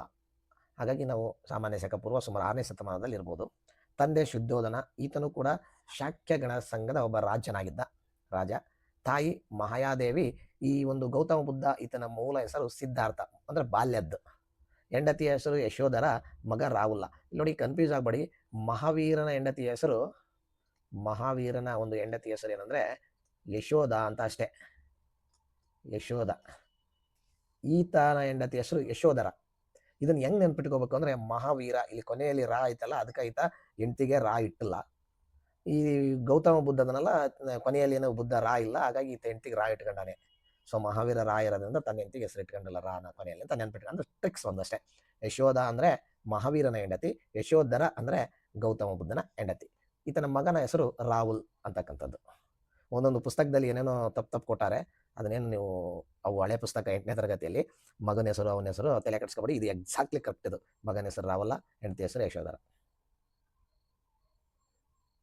ಮುಂದುವರೆದು ಸಿದ್ಧಾರ್ಥನನ್ನು ಮಗುವಿನಲ್ಲಿ ನೋಡಿ ಅಸಿತ ಎಂಬ ಮಹರ್ಷಿ, ಈ ಮಗು ಲೋಕವನ್ನು ಆಳುವ ರಾಜನಾಗುತ್ತಾನೆ, ಇಲ್ಲವೇ ಲೋಕದ ಅಳಲನ್ನ ನಿವಾರಿಸ್ತಕ್ಕಂಥ ಒಬ್ಬ ದೊಡ್ಡ ಸನ್ಯಾಸಿ ಆಗ್ತಾನೆ ಅಂತಕ್ಕಂಥ ಭವಿಷ್ಯ ಹೇಳ್ಬಿಟ್ಟಿದ್ದ. ಇದೊಂದು ದೊಡ್ಡ ಕಥೆನೇ ಇದೆ ಅಲ್ವಾ, ನೀವು ಕೇಳಿರ್ತೀರಿ. ಏನು ಅಸಿತ ಎಂಬ ಒಬ್ಬ ಋಷಿ ಅವರ ತಾಯಿ ಹೇಳ್ಬಿಟ್ಟಿದ್ದಂತೆ, ಹಿಂಗೆ ನಿನ್ನ ಮಗ ದೊಡ್ಡ ಒಂದು ಲೋಕಾಳ ರಾಜ ಆಗ್ತಾನೆ, ಅದು ಬಿಟ್ರೆ ಒಬ್ಬ ಲೋಕದ ಅಳಲನ್ನ ನೋವನ್ನ ನಿವಾರಿಸುವಂತ ಒಬ್ಬ ದೊಡ್ಡ ಸನ್ಯಾಸಿ ಆಗ್ತಾನೆ ಅಂತ ಭವಿಷ್ಯ ಕೇಳ್ಬಿಟ್ಟು, ಯಾವುದೇ ತಾಯಿಗಾಗ್ಲಿ ಪಾಪ ಇದು ಆಗುತ್ತೆ. ಹಾಗಾಗಿ ಏನ್ ಮಾಡ್ಬಿಟ್ಲು ತಾಯಿ, ಆತನನ್ನ ಆ ತಂದೆ ತಾಯಿಗಳು ಮನೆಯ ಒಂದು ಅರಮನೆಯಲ್ಲೇ ಬೆಳೆಸ್ಬಿಟ್ರು. ಯಾವುದೇ ಕಾರಣಕ್ಕೂ ಆತನನ್ನ ಹೊರ ಸಂಚಾರಕ್ಕೆ ಬಿಡಲೇ ಇಲ್ಲ.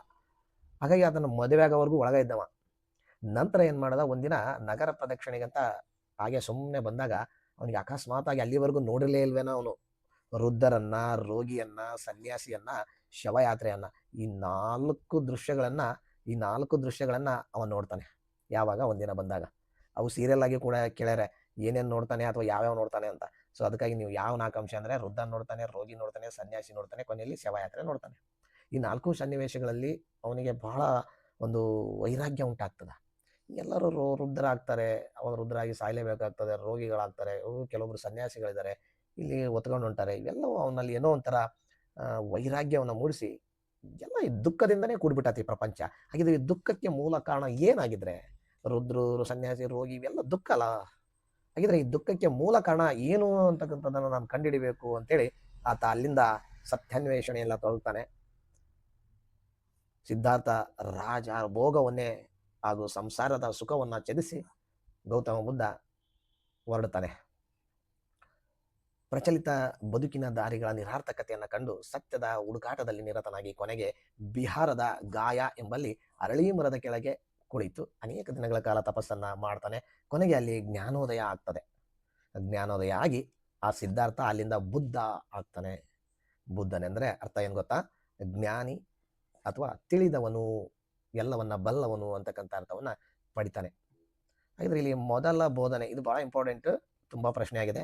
ಬುದ್ಧ ಏನು ತಾನು ಜ್ಞಾನವನ್ನ ಪಡ್ಕೊಂಡ, ಜ್ಞಾನೋದಯ ಆಯಿತು, ಅಲ್ಲಿಂದ ಆತ ಬೋಧನೆಯಲ್ಲಿ ತೊಡಗ್ತಾನೆ. ಆ ಬೋಧನೆ ಮಾಡುವಂಥ ಸಂದರ್ಭದಲ್ಲಿ ಆತ ಮೊಟ್ಟ ಮೊದಲ ಬೋಧನೆಯನ್ನ ವಾರಣಾಸಿಯ ಸಮೀಪದಲ್ಲಿರ್ತಕ್ಕಂಥ ಸಾರನಾಥದ ಜಿಂಕೆವನದಲ್ಲಿ ತನ್ನ ಮೊಟ್ಟ ಮೊದಲ ಬೋಧನೆ ಕೊಡ್ತಾನೆ. ಅದನ್ನ ನಾವು ಧರ್ಮಚಕ್ರ ಪ್ರವರ್ತನ ಅಂತ ಕರಿತೀವಿ. ಧರ್ಮಚಕ್ರ ಪ್ರವರ್ತನ ತುಂಬಾ ಸರಿ ಕೇಳಿದ್ದಾರೆ, ಆತನ ಮೊದಲ ಬೋಧನೆಯನ್ನ ಏನಂತ ಕರಿತೀವಿ ಅಂತ, ಅಥವಾ ಧರ್ಮಚಕ್ರ ಪ್ರವರ್ತನ ಅಂದ್ರೆ ಏನು ಅಂತ ಆತನ ಕೊಟ್ಟ ಮೊದಲ ಬೋಧನೆ ಆಗಿದೆ ಅದು.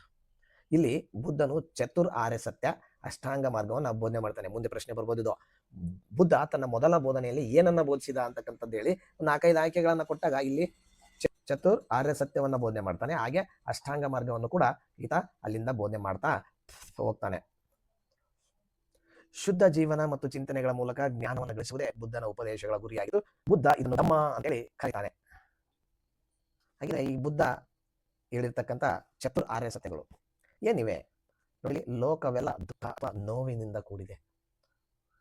ಈ ಎಲ್ಲಾ ನೋವಿಗೂ ಆಸೆಯೇ ದುಃಖಕ್ಕೆ ಮೂಲ ಕಾರಣ ಆಗಿದೆ. ಅತಿಯಾದ ಆಸೆಯಿಂದ ಬಿಡುಗಡೆ ಪಡೆದಾಗಲೇ ನನಗೆ ನೆಮ್ಮದಿಯಾಗಲು ಸಾಧ್ಯವಾಗ್ತದೆ.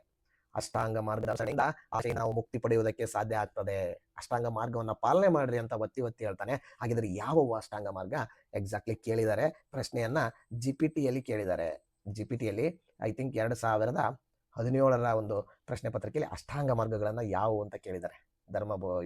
ಬುದ್ಧ ಬೋಧನೆ ಮಾಡಿದ್ವು. ಸೊ ಹೇಳ್ತಾ ಹೋಗ್ತಾನೆ, ಇಲ್ಲಿ ಒಳ್ಳೆಯ ನಡತೆಯನ್ನು ಹೊಂದಿರಬೇಕು, ಒಳ್ಳೆಯ ಮಾತುಗಾರನಾಗಿರಬೇಕು, ಒಳ್ಳೆಯ ನೋಟವನ್ನು ಹೊಂದಿರಬೇಕು, ಒಳ್ಳೆಯ ಬದುಕನ್ನು ಆತ ಸಾಗಿಸಬೇಕು, ಒಳ್ಳೆಯ ಪ್ರಯತ್ನ ಮಾಡಿ, ಒಳ್ಳೆಯ ನೆನಪನ್ನು ಹೊಂದಿ, ಒಳ್ಳೆಯ ನಿರ್ಧಾರವನ್ನು ಕೈಗೊಳ್ಳಿ, ಒಳ್ಳೆಯ ಚಿಂತನೆಯಲ್ಲಿ ನೀವು ತೊಡಗಿ. 100ಕ್ಕೆ 100ರಷ್ಟು ಈ ಎಲ್ಲ ಅಂಶಗಳನ್ನು ನಾವು ಮೈಗೂಡಿಸ್ಕೊಂಡ್ರೆ ನಾವು ಕೂಡ ಬುದ್ಧರಾಗ್ತೇವೆ ಅನ್ನುವಂಥದ್ದು. ಓಕೆ, ಇವು 8 ಕೂಡ ಅಷ್ಟಾಂಗ ಮಾರ್ಗಗಳು, ಇವು ನೆನ್ಪಿಟ್ಕೊಳ್ಳಿ. ಓಕೆ, ಹೊಸ ಧರ್ಮದ ಅನುಯಾಯಿಗಳು. ಈ ಶ್ರೀಮಂತ ವರ್ತಕರು, ಕುಶಲಕರ್ಮಿಗಳು, ಜನಸಾಮಾನ್ಯರು ಈ ಪ್ರತಿಪಾದನೆಯಿಂದ ಇವರ ಒಂದು ಧರ್ಮ ಸರಳವಾಗಿತ್ತು. ಜನರಿಗೆ ಸರಳವಾಗಿರ್ತಕ್ಕಂಥ ಪ್ರಾಕೃತ ಮತ್ತು ಪಾಲಿ ಭಾಷೆಯಲ್ಲಿಯೇ ಬೋಧನೆ ಮಾಡಿದ್ರು. ಅದು ಜನರಿಗೆ ರೀಚ್ ಆಗ್ತಾ ಹೋಯ್ತು. ಹಾಗಾಗಿ ಇದರಿಂದ ಪ್ರೇರಿತ ಆಗ್ತಾ ಹೋಗ್ತಾರೆ ಜನರು. ಪಾಲಿ ಮತ್ತು ಪ್ರಾಕೃತದ ಮೂಲಕ ಬುದ್ಧನ ಬೋಧನೆಗಳನ್ನು ಮಾಡ್ತಾ ಹೋಗ್ತಾನೆ. ಹಾಗೂ ಅವುಗಳು ಸ್ಥಳೀಯ ಸಂಪ್ರದಾಯಗಳ ಅಂಶಗಳೊಂದಿಗೆ ಸಂಬಂಧವನ್ನು ಕಲ್ಪಿಸ್ತಾ ಹೋಗ್ತಾನೆ. ಬುದ್ಧ ಮತ್ತು ಅವನ ಅನುಯಾಯಿಗಳು ಕೋಸಲ, ಮಗಧ ಮತ್ತು ಗಂಗಾ ನದಿಯ ಬಯಲು ಪ್ರದೇಶದ ಉಳಿದ ಹಲವು ನಗರಗಳಿಗೆ ಭೇಟಿ ಕೊಟ್ಟು ತಮ್ಮ ಚಾಲನೆಗಳನ್ನು ಹಂಚುತ್ತಾರೆ. ತಮ್ಮ ಜೀವನದ ಪರರ ಬದುಕಿಗಾಗಿಯೇ ಮೀಸಲಿಟ್ಟು ಕೊನೆಯಲ್ಲಿ ನಮ್ಮ ಗೌತಮ ಬುದ್ಧ 80ನೇ ವಯಸ್ಸಿನಲ್ಲಿ ಪಾಪ ಸಾರ್ಥಕ ಬದುಕು ಸಾಗಿಸಿ ಈತ ಕುಶಿನಗರ ಎಂಬಲ್ಲಿ ಅಂತ್ಯವನ್ನ ಕಾಣ್ತಾನೆ. ಈತೇನು ಅಂತ್ಯ ಕಾಣಲ್ಲ, ಅದನ್ನು ನಾವು ಮಹಾಪರಿನಿರ್ವಾಣ ಅಂತ ಕರಿತಾ ಹೋಗ್ತೀವಿ. ಮಹಾಪರಿತ್ಯಾಗ ಅಂತ ಒಂದಕ್ಕೆ ಕರಿತೀವಿ. ಈತ ಸುಖದ ಒಂದು ರಾಜ ವೈಭವದ ಜೀವನವನ್ನ ತೊರೆದು ಏನು ಸತ್ಯದ ಹುಡುಕಾಟಕ್ಕೆ ಹೊರಟ ಅದನ್ನ ಮಹಾಪರಿತ್ಯಾಗ ಅಂತ ಕರಿತೀವಿ. ಈ ನಿರ್ವಾಣ ಅಂದ್ರೆ ಇಲ್ಲಿ ಆತ ಒಂದು ಮರಣವನ್ನ ಹೊಂದಿದ್ದು. ಅದೇ ರೀತಿಯಾಗಿ ಧರ್ಮಚಕ್ರ ಪ್ರವರ್ತನ ಅಂದ್ರೆ ಆತ ಮೊಟ್ಟ ಮೊದಲ ಬೋಧನೆ ಸಾರನಾಥ ಜಿಂಕೆವನದಲ್ಲಿ ಕೊಟ್ಟಿದ್ದು. ಈ ರೀತಿ ಇವುಗಳನ್ನ ನೆನ್ಪಿಟ್ಕೊಳ್ಳಿ. ಬುದ್ಧನು ವಿಹಾರಿಸಿದ ಪ್ರದೇಶಗಳು ಬೌದ್ಧ ವಿಹಾರಗಳನ್ನ ನಿರ್ಮಿಸ್ತಾ ಹೋಗ್ತಾರೆ ಆತ ಸತ್ ಮೇಲೆ. ಬೌದ್ಧ ಧರ್ಮದಲ್ಲಿ ವಿಹಾರ, ಚೈತ್ಯ ಸ್ತೂಪಗಳು ಅಂತ ನೀವು ಕೇಳಿರ್ತೀರ. ಅವು ಏನಂತಕ್ಕಂಥದ್ದನ್ನ ಇಲ್ಲಿ ಕ್ಲಾರಿಟಿ ಸಿಗ್ತದೆ ನೋಡ್ರಿ ನಿಮಗೆ. ಬೌದ್ಧ ಏನು ವಿಹಾರಿಸಿದ್ನಲ್ಲ ಅಲ್ಲಿ ಕಟ್ಟಿರ್ತಕ್ಕಂಥ ಒಂದು ನಾವು ಕಟ್ಟಡಗಳು ಏನು ವಿಹಾರಗಳಂತ ಕರಿತಾ ಹೋಗ್ತೀವಿ. ಇವು ವಸತಿ ಗೃಹಗಳು ಕೂಡ ಆಗಿರ್ತವೆ ವಿಹಾರಗಳು. ಅವನ ಅಸ್ಥಿ ಪಂಜರ ಅಥವಾ ಏನು ಕಳೆಬರ ಇದೆಯಲ್ಲ, ಹಾಗೂ ಮೂಳೆಗಳು, ಆತನ ಮೂಳೆಗಳು, ಅವುಗಳನ್ನ ಜನ ಸಂರಕ್ಷಿಸಿದ್ರಲ್ಲ, ಆ ಸಂರಕ್ಷಿಸಿ ಅವುಗಳ ಮೂಲಕ ಚೈತ್ಯಾಲಯದಲ್ಲಿ ಕೂಡಿಡ್ತಾರೆ. ಹಾಗೂ ಸ್ತೂಪಗಳಲ್ಲಿ ಅವನ ಸಾಧನೆಗಳನ್ನ ಒಂದು ಸ್ಮರಿಸುತ್ತಾ ಪೂಜೆಯಲ್ಲಿ ತೊಳುತ್ತಾರೆ. ಹೀಗೆ ಮೊಟ್ಟ ಮೊದಲ ದೇವಾಲಯಗಳು, ವಿಗ್ರಹಗಳು ಹಾಗೂ ಮೂರ್ತಿ ಪೂಜೆ ಪ್ರಾರಂಭ ಆಯಿತು ಅಂತಕ್ಕಂಥದ್ದು ಇಲ್ಲಿ ಎಲ್ಲೋ ಒಂದ್ ಕಡೆ ಇತಿಹಾಸ ತಜ್ಞರು ಬರಿತಾ ಹೋಗ್ತಾರೆ. ಹೇಗೆ ಮೂರ್ತಿ ಪೂಜೆಗಳು ಉಟ್ಕೊಂಡ್ವು, ವಿಗ್ರಹ ಆರಾಧನೆ ಮಾಡ್ತಕ್ಕಂಥದ್ದು ಉಟ್ಕೊಂಡಿತ್ತು, ದೇವಾಲಯಗಳನ್ನ ಕಟ್ಟೋದಕ್ಕೆ ಯಾವಾಗ ಪ್ರಾರಂಭ ಮಾಡಿದ್ರು ಅಂದ್ರೆ ಈ ರೀತಿ ಬೌದ್ಧ ಧರ್ಮದಲ್ಲಿ ಬುದ್ಧನ ಒಂದು ಕಳೆಬರವನ್ನ ಇಟ್ಕೊಂಡು ಜನರು ಅವುಗಳನ್ನ ಸಂರಕ್ಷಿಸಿ ಪೂಜೆ ಮಾಡ್ತಕ್ಕಂಥದ್ದು ಒಂದ್ ಕಡೆ ಆದ್ರೆ, ಆತನ ಸಾಧನೆಗಳನ್ನ ಸ್ಮರಿಸುತ್ತಾ ಪೂಜೆ ಮಾಡೋರು ಇನ್ನೊಂದ್ ಕಡೆ ಆಗ್ತಾ ಹೋದು. ಸೊ ಹಾಗಾಗಿ ಇಲ್ಲಿ ಬುದ್ಧನ ಮರಣದ ನಂತರ ಅವನ ಅನುಯಾಯಿಗಳು ಬುದ್ಧನ ಬೋಧನೆ ಮತ್ತು ಸಂಪ್ರದಾಯವನ್ನ ತ್ರಿಪಿಟಕಗಳಲ್ಲಿ ಕೂಡಿಟ್ಟಿದ್ದಾರೆ. ತ್ರಿಪಿಟಕಗಳು ಯಾರಿಗೆ ಸಂಬಂಧಿಸಿವೆ ಅಂತಕ್ಕಂಥದ್ದು ಪ್ರಶ್ನೆ ಬಂದಿದೆ. ತ್ರಿಪಿಟಕಗಳು ಇವು ಬೌದ್ಧ ಧರ್ಮಕ್ಕೆ ಸಂಬಂಧಿಸಿವೆ. ಇದರಲ್ಲಿ ಬುದ್ಧನ ಒಂದು ಬೋಧನೆಗಳಿವೆ. ಬುದ್ಧನ ಬೋಧನೆಗಳನ್ನ ಇದರಲ್ಲಿ ಸಂರಕ್ಷಿಸಲಾಗಿದೆ. ಸೊ ನಂತರ ಈ ತ್ರಿಪಿಟಕಗಳು ಅಂದ್ರೆ ಏನಪ್ಪಾ ಆಗಿದ್ರೆ, ತ್ರಿಪಿಟಕಗಳು ಅಂದ್ರೆ ವಿನಯ ಪಿಟಕ, ಸುತ್ತ ಪಿಟಕ, ಅಭಿಧಮ್ಮ ಪಿಟಕ ಅಂತ ಕರಿತಾ ಹೋಗ್ತೀವಿ. ಇವು ಬೇರೆ ಬೇರೆ ಆಗಿರ್ತಕ್ಕಂಥ 3 ಪಿಟಕಗಳು. ಇಲ್ಲಿ ಮುಖ್ಯವಾಗಿ ಆ ಒಂದು ನಮ್ಮ ಗೌತಮ ಬುದ್ಧ ಏನದನಲ್ಲ ಆತನ ಬೋಧನೆಗಳನ್ನ ಅದರಲ್ಲಿ ಸಂರಕ್ಷಿಸಿ ಇಡಲಾಗಿದೆ. ಇವು ತ್ರಿಪಿಟಕಗಳು ಬೌದ್ಧ ಧರ್ಮದ ಒಂದು ಪ್ರಮುಖ ಪ್ರಸಿದ್ಧ ಗ್ರಂಥಗಳು ಅಂತ ನಾವು ಕರಿತಾ ಹೋಗ್ತೀವಿ. ನಂತರ ಬೌದ್ಧ ಧರ್ಮದ ಪಂಗಡಗಳು. ಇದು ಜೈನ ಧರ್ಮದಲ್ಲಿ ಏನು ನಾವು ನೋಡ್ತೀವಿ, ಶ್ವೇತಾಂಬರ ದಿಗಂಬರ, ಹಾಗೆ ಇದರಲ್ಲಿ ನಾವು ಹೀನಯಾನ, ಮಹಾಯಾನ, ವಜ್ರಯಾನ ಅನ್ನುವಂಥ 3 ಪಂಥಗಳನ್ನ ನೋಡ್ತಾ ಹೋಗ್ತೇವೆ. ನಾವು ಚಿಕ್ಕವರಿದ್ದಾಗ 8ನೇ ತರಗತಿ ಪುಸ್ತಕದಲ್ಲಿ ನಾವು ಓದಿದ್ದಾಗ ಹೀನಯಾನ ಮತ್ತು ಮಹಾಯಾನ 2 ಪಂಥಗಳು ಇರ್ತಾ ಇದ್ವು, ಹೀನಯಾನ ಮತ್ತು ಮಹಾಯಾನ.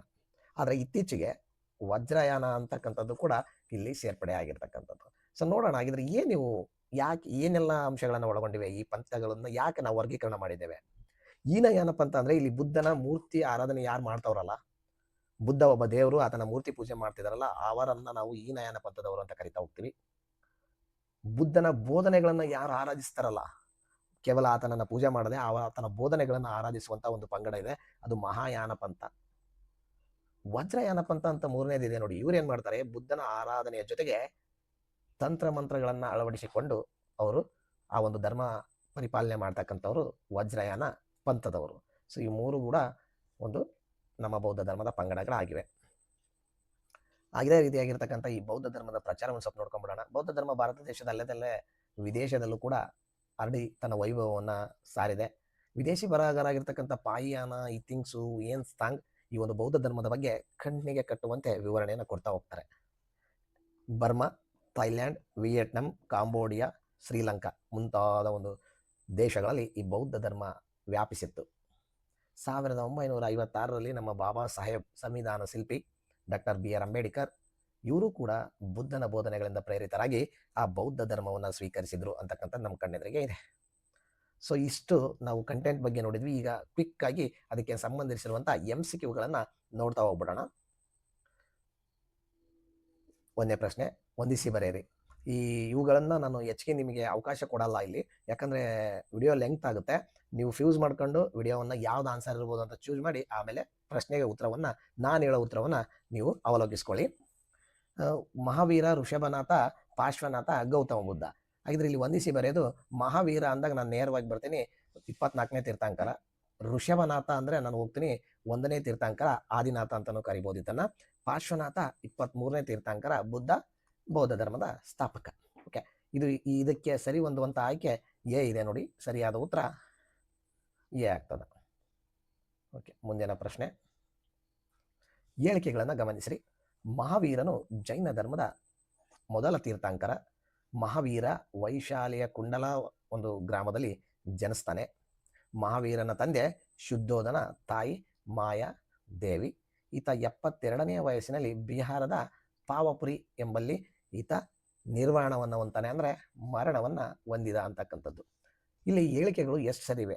1 ಹೇಳಿಕೆ ಸರಿ ಇದೆ, 2 ಹೇಳಿಕೆ, 3 ಹೇಳಿಕೆ, 4 ಹೇಳಿಕೆ ಸರಿ. ಇದರಲ್ಲಿ ಸರಿಯಾದ ಉತ್ತರ 2 ಹೇಳಿಕೆಗಳು ಮಾತ್ರ ಸರಿಯಾಗಿವೆ. ಹಾಗಿದ್ರೆ ಯಾವ್ಯಾವು? 1ನೇ ಹೇಳಿಕೆ ತಪ್ಪು, ಯಾಕಂದರೆ ಮಹಾವೀರ ಜೈನರ ಮೊದಲ ತೀರ್ಥಂಕರ ಅಲ್ಲ, 24ನೇ ತೀರ್ಥಂಕರ. ಹಾಗಿದ್ರೆ ಮಹಾವೀರ ವೈಶಾಲಿಯ ಕುಂಡಲ ಗ್ರಾಮದಲ್ಲಿ ಜನಿಸ್ತಾನೆ. ಎಸ್, ರೈಟ್, ಇದು ಸರಿ ಆಗ್ತದೆ. ಮಹಾವೀರನ ತಂದೆ ಶುದ್ಧೋಧನನ, ತಾಯಿ ಮಾಯಾದೇವನ, ತಪ್ಪು. ಈತನ ತಂದೆ ಸಿದ್ಧಾರ್ಥ, ತಾಯಿ ತ್ರಿಶೂಲಾದೇವಿ. ಸಿದ್ಧಾರ್ಥ, ತಾಯಿ ತ್ರಿಶೂಲಾದೇವಿ ಯಾರು? ಈ ಒಂದು ಮಹಾವೀರನ ತಂದೆ ತಾಯಿ. ಹಾಗಾಗಿ ಇದು ಕೂಡ ತಪ್ಪಾಗ್ತದೆ. 4ನೇದು 72ನೇ ವಯಸ್ಸಿನಲ್ಲಿ ಬಿಹಾರದ ಪಾವಪುರಿಯಲ್ಲಿ ನಾವು. Yes, right, exactly. ಇಲ್ಲಿ ಎ ಮತ್ತು 1 ಮತ್ತು 4ನೇ ಹೇಳಿಕೆ 2 ಸರಿ ಇವೆ. ಹಾಗಾಗಿ 2 ಸರಿಯಾದಂಥ ಹೇಳಿಕೆ. ಮುಂದಿನ ಪ್ರಶ್ನೆ ಮತ್ತು ಹೇಳಿಕೆ ಇದೆ, ಗಮನಿಸಿ. ಮಹಾವೀರನು 30ನೇ ವಯಸ್ಸಿನಲ್ಲಿ ಸತ್ಯಾನ್ವೇಷಣೆ ಹುಡುಕಾಟದಲ್ಲಿ ತೊಡಗುತ್ತಾನೆ. 1ನೇದಾಯ್ತು. 2ನೇದು, ಈತನು 42ನೇ ವಯಸ್ಸಿನಲ್ಲಿ ಕೈವಲ್ಯ ಜ್ಞಾನವನ್ನು ಪಡೆದ. ಜಿನ ಎಂದರೆ ಎಲ್ಲವನ್ನ ನಿಗ್ರಹಿಸಿದವನು, ಜಯಿಸಿದವನು ಎಂದರ್ಥ. ಮಹಾವೀರ ಸಾರನಾಥದ ಜಿಂಕೆವನದಲ್ಲಿ ತನ್ನ ಮೊಟ್ಟ ಮೊದಲ ಬೋಧನೆಯನ್ನು ಮಾಡಿದ. ಸೊ ಎಷ್ಟು ಹೇಳಿಕೆಗಳು ಸರಿಯಾಗಿವೆ ಅಂತಕ್ಕಂಥದ್ದು ಇಲ್ಲಿ ಪ್ರಶ್ನೆ, ಇಂಪಾರ್ಟೆಂಟ್ ಪ್ರಶ್ನೆ. ಎಸ್, ಎಕ್ಸಾಕ್ಟ್ಲಿ, ಕೇವಲ 3 ಹೇಳಿಕೆಗಳು ಸರಿಯಾಗಿವೆ. ಯಾವ ಹೇಳಿಕೆ? ಹಾಗಾದ್ರೆ 1 ಹೇಳಿಕೆ ಯಾವ್ದು ತಪ್ಪಿದೆ ನೋಡಿಲಿ. ಮಹಾವೀರ ತನ್ನ 30ನೇ ವಯಸ್ಸಿನಲ್ಲಿ ಸತ್ಯಾನ್ವೇಷಣೆ ತೊಡಗ್ತಾನೆ. ಎಸ್. 2ನೇದು 42ನೇ ವಯಸ್ಸಿಗೆ ಕೈವಲ್ಯ ಜ್ಞಾನ ಪಡಿತಾನೆ. ಎಸ್. ಜಿನನಾಗ್ತಾನೆ, ಎಲ್ಲವನ್ನು ನಿಗ್ರಹಿಸ್ತಾನೆ, ಜಯಿಸಿದವನ, ಮೋಹವನ್ನು ಗೆದ್ದವನು ಅಂತಕ್ಕಂಥದ್ದು ಇಲ್ಲಿ ನಾವು ನೋಡ್ತೀವಿ. ಮೋಹನ್ನ ಗೆದ್ದವನು. 4ನೇದೇನಿದೆ ನೋಡಿ, ಮಹಾವೀರ ಸಾರನಾಥದ ಜಿಂಕೆವನದಲ್ಲಿ ತನ್ನ ಮೊಟ್ಟ ಮೊದಲ ಬೋಧನೆ, ಇದು ತಪ್ಪಾಗ್ತದೆ, ತಪ್ಪು. ಯಾಕಂದ್ರೆ ಈ ಬೋಧನೆ ಕೊಟ್ಟಿದ್ದು ಯಾರಂದ್ರೆ ಬುದ್ಧ. ಮೊಟ್ಟ ಮೊದಲ ಬೋಧನೆ ಕೊಟ್ಟಿದ್ದು ಸಾರನಾಥದ ಜಿಂಕೆವನದಲ್ಲಿ ಬುದ್ಧ, ಅದನ್ನ ಧರ್ಮಚಕ್ರ ಪ್ರವರ್ತನ ಅಂತ ಕರಿತಾ ಹೋಗ್ತೇವೆ ಅಲ್ವಾ. ಸೊ ಹಾಗಾಗಿ ಇದು ಸರಿಯಾದಂತ ಉತ್ತರ. ಓಕೆ, ಮುಂದಿನ ಹೇಳಿಕೆಯನ್ನು ಗಮನಿಸ್ರಿ. ಬುದ್ಧನು, ಈತನ ಮೊದಲ ಹೆಸರು ಸಿದ್ಧಾರ್ಥ, ಈತನ ತಂದೆ ಶುದ್ಧೋಧನ ಶಕ್ಯ ಗಣಸಂಘದ ಒಬ್ಬ ರಾಜನಾಗಿದ್ದ. ಬುದ್ಧನು ತ್ರಿರತ್ನಗಳನ್ನ ಬೋಧಿಸ್ತಾ ಹೋಗ್ತಾನೆ. ಬುದ್ಧ ಬೌದ್ಧ ಧರ್ಮದಲ್ಲಿ ಶ್ವೇತಾಂಬರ ಮತ್ತು ದಿಗಂಬರ ಎಂಬ ಪಂಗಡಗಳಿವೆ.